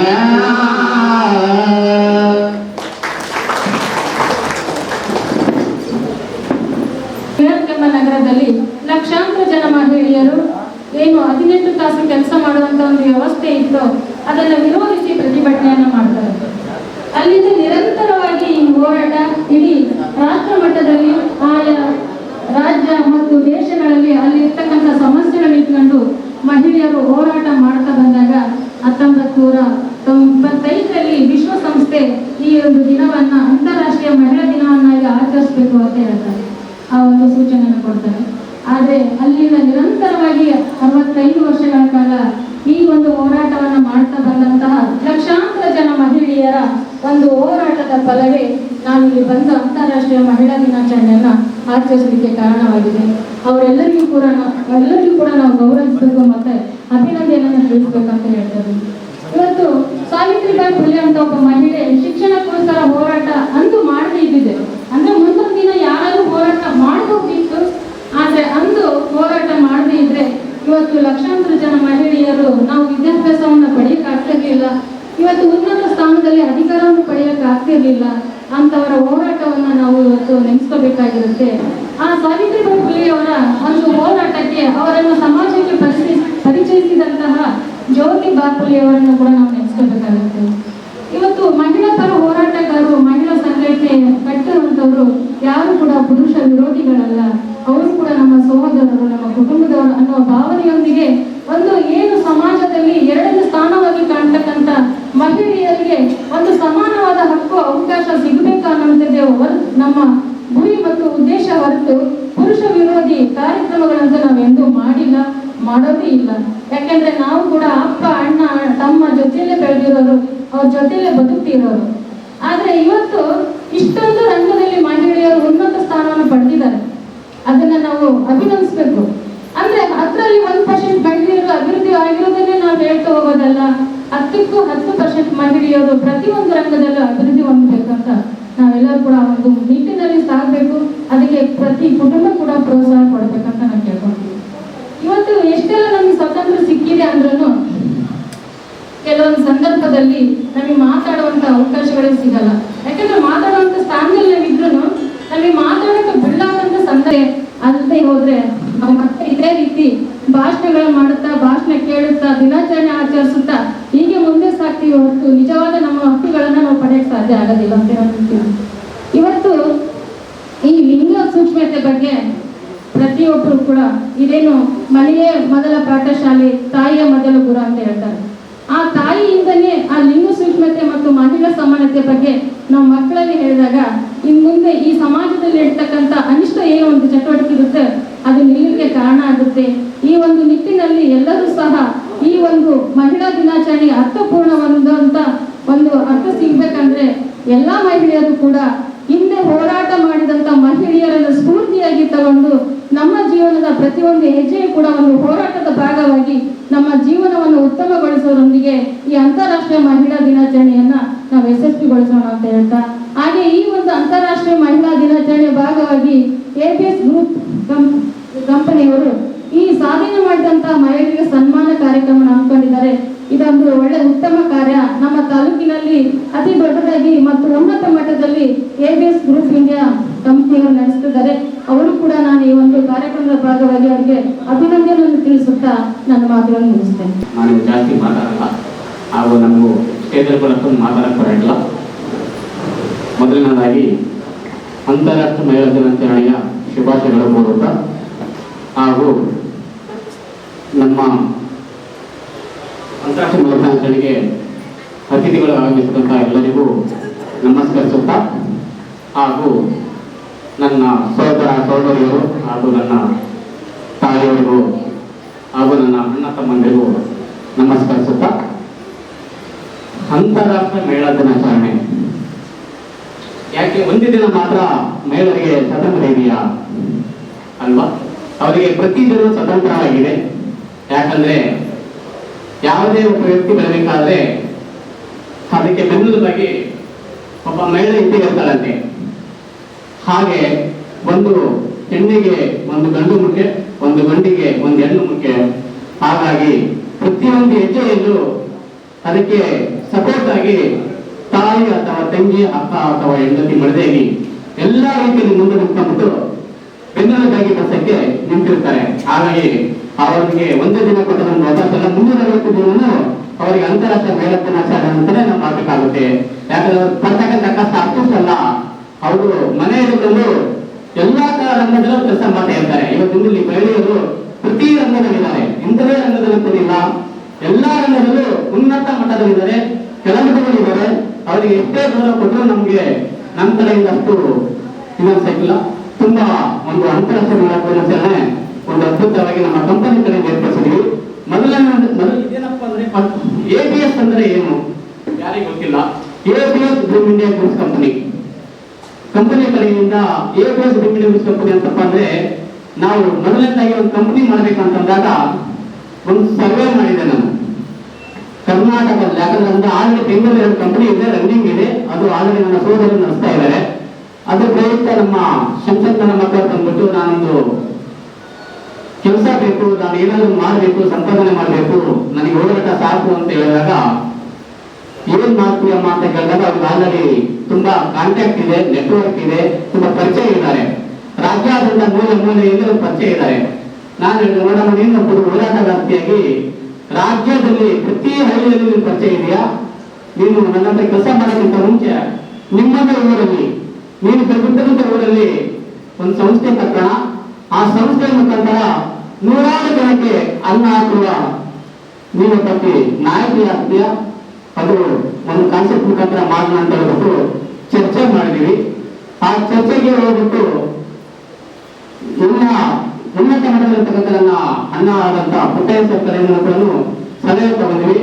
ಅವರು ಇಬ್ಬರಿಗೂ ಒಳ್ಳೆ ಪರಿಚಯ ಇದೆ, ಅವರು ಪರಿಚಯ ಇದ್ದಾರೆ. ಮುಂದೆ ಒಂದು ಕಂಪನಿ ಇದೆ ಅಂತಂದಾಗ ಇದು ಮಾಡ್ಕೊಂಡು ಬೆಂಗಳೂರಲ್ಲಿ ಕುಂತು ಚರ್ಚೆ ಮಾಡಿದಾಗ ಕಂಪನಿ ಕಟ್ಟಣ ಮಾಡೋಣ ಅಂತ ಹೇಳ್ಬಿಟ್ಟು ಒಂದು ಸರ್ವೆ ಮಾಡಿ ಯಾವ ತರ ಮಾಡಬೇಕು, ಕಂಪನಿ ಕಟ್ಟಲು ಅಷ್ಟೇ ಸಾಧ್ಯ ಅಲ್ಲ, ಅಷ್ಟಿಷ್ಟು ಈಸಿ ಅಲ್ಲ. ಒಂದು ಸಂಸ್ಥೆ ಕಟ್ಟಿ ಒಂದು 10 ಜನಕ್ಕೆ ಉದ್ಯೋಗ ಕೊಡೋದು ಮತ್ತೆ ಅದು ಕಂಪನಿ ಬೆಳೆಸಬೇಕನ್ನೋದು ತುಂಬಾ ಅಷ್ಟು ಈಸಿ ಮಾತಲ್ಲ.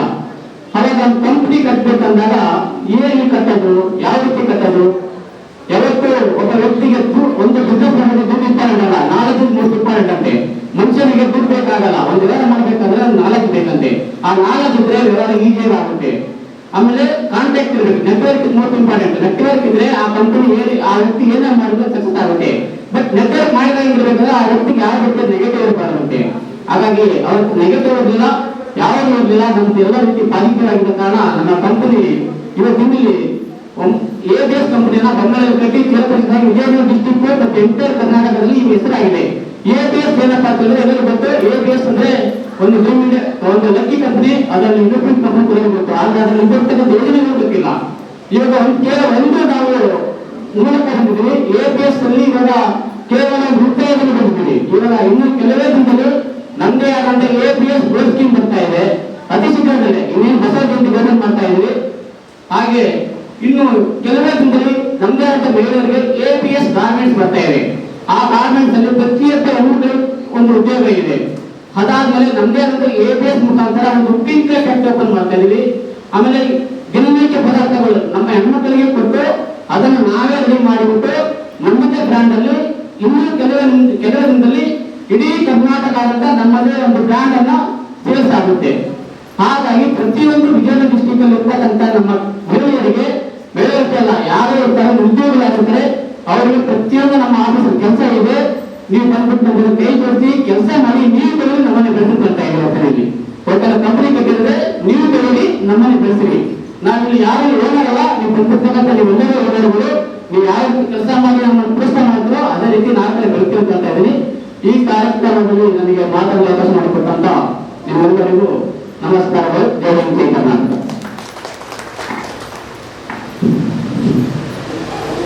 ಕಾರ್ಯಕ್ರಮದ ಕುರಿತು ತಮ್ಮ ಅನಿಸಿಕೆಗಳನ್ನು ಹಂಚಿಕೊಂಡಂತಹ ಶ್ರೀ ಬಾಬು ಸರ್ ಅವರಿಗೆ ತುಂಬ ಹೃದಯದ ಧನ್ಯವಾದಗಳನ್ನು ಅರ್ಪಿಸುವ. ಮೊದಲೇ ತಿಳಿದಂತೆ ಇಂದು ವಿಜಯನಗರ ತ್ರಿರತ್ನ ಪ್ರಶಸ್ತಿ ಪ್ರದಾನ ಸಮಾರಂಭವನ್ನು ಕೂಡ ಅಂತಾರಾಷ್ಟ್ರೀಯ ಮಹಿಳಾ ದಿನಾಚರಣೆಯೊಂದಿಗೆ ನಾವು ಹಮ್ಮಿಕೊಂಡಿದ್ದೇವೆ. ಹಾಗಾಗಿ ಸಮಯದ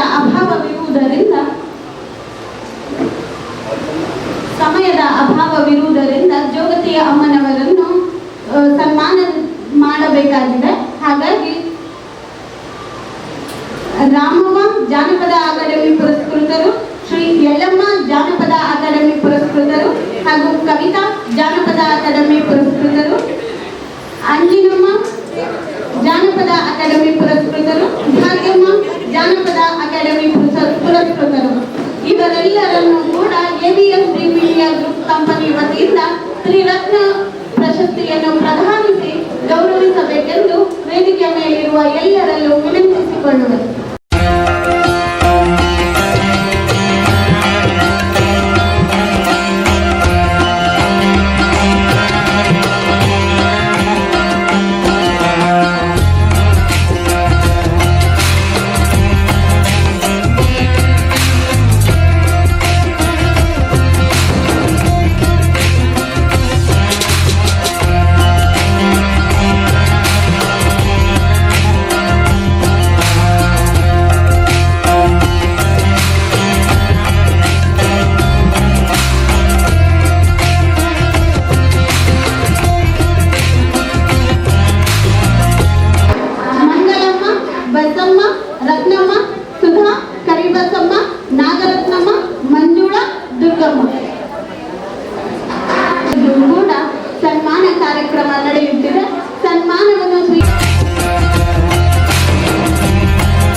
ಶಿಕ್ಷಣ ಕ್ಷೇತ್ರದಲ್ಲಿ ಅತ್ಯುತ್ತಮ ಸಾಧನೆಗೈದು ಸಮಾಜಕ್ಕೆ ಮಾದರಿಯಾದವರನ್ನು ಕೂಡ ಎವಿಎಸ್ ಮೀಡಿಯಾ ಗ್ರೂಪ್ ಕಂಪನಿ ವತಿಯಿಂದ ಶ್ರೀರತ್ನ ಪ್ರಶಸ್ತಿ ಪ್ರದಾನವನ್ನು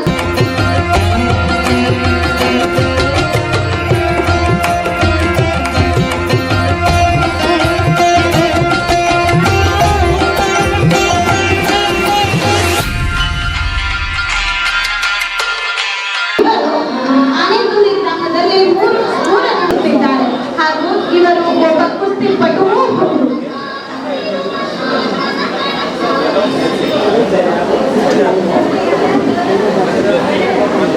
ಬಿ. ಸಿಂಧು ಆನೆಗುಂದಿ, ಶೋಭಾ ಪಟ್ಟಣ, ಸಾಹಿರಾ ಬಾನು, ಶಿಲ್ಪಾ ಶಿವಕವಿ, ಕೌಶಲ್ಯ ಇವರಿಗೆ ತ್ರಿರತ್ನ ಪ್ರಶಸ್ತಿಯನ್ನು ಪ್ರದಾನಿಸಬೇಕೆಂದು ವಿನಂತಿಸಿಕೊಳ್ಳುವರು.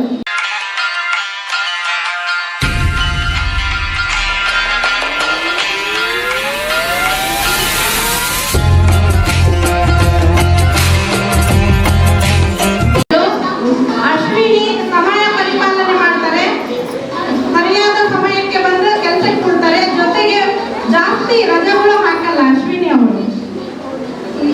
ಅವರಿಗೆ ಬೆಸ್ಟ್ ಅವಾರ್ಡ್.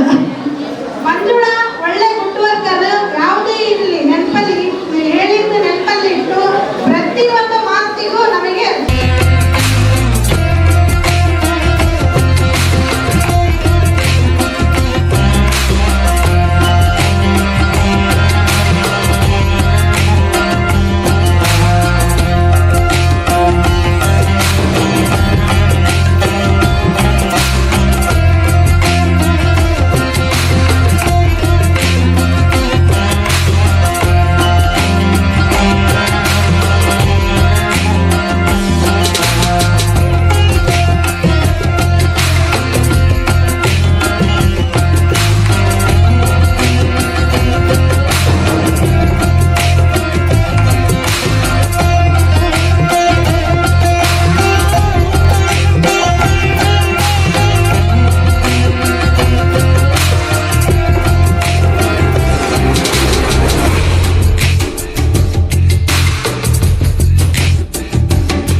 ಗಣೇಶ್ ಹವಾದಾರ್ ಅಂತ ಹೇಳಿ ಅವರು ಮಾಜಿ SBI ಬ್ಯಾಂಕ್ ನ ಮ್ಯಾನೇಜರ್ ಅವರು ತಮ್ಮ ಮನೆಯ ಮುಂದೆ ನಾಟಿ ಮಾಡಿರ್ತಕ್ಕಂಥ ಈ ಗಿಡಗಳನ್ನ ನಮಗೆ ಕೊಟ್ಟಿದ್ದಾರೆ.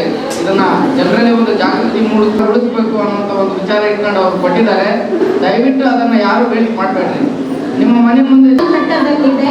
ಹಾಗಾಗಿ ಇಷ್ಟೊತ್ತು ಕಾದು ಕುಳಿತ ನೀವು ಇನ್ನೊಂದಷ್ಟು ಹೊತ್ತು ಕಾದು ಕುಳಿತು ಈ ಒಂದು ಕಾರ್ಯಕ್ರಮವನ್ನು ಯಶಸ್ವಿಗೊಳಿಸಬೇಕೆಂದು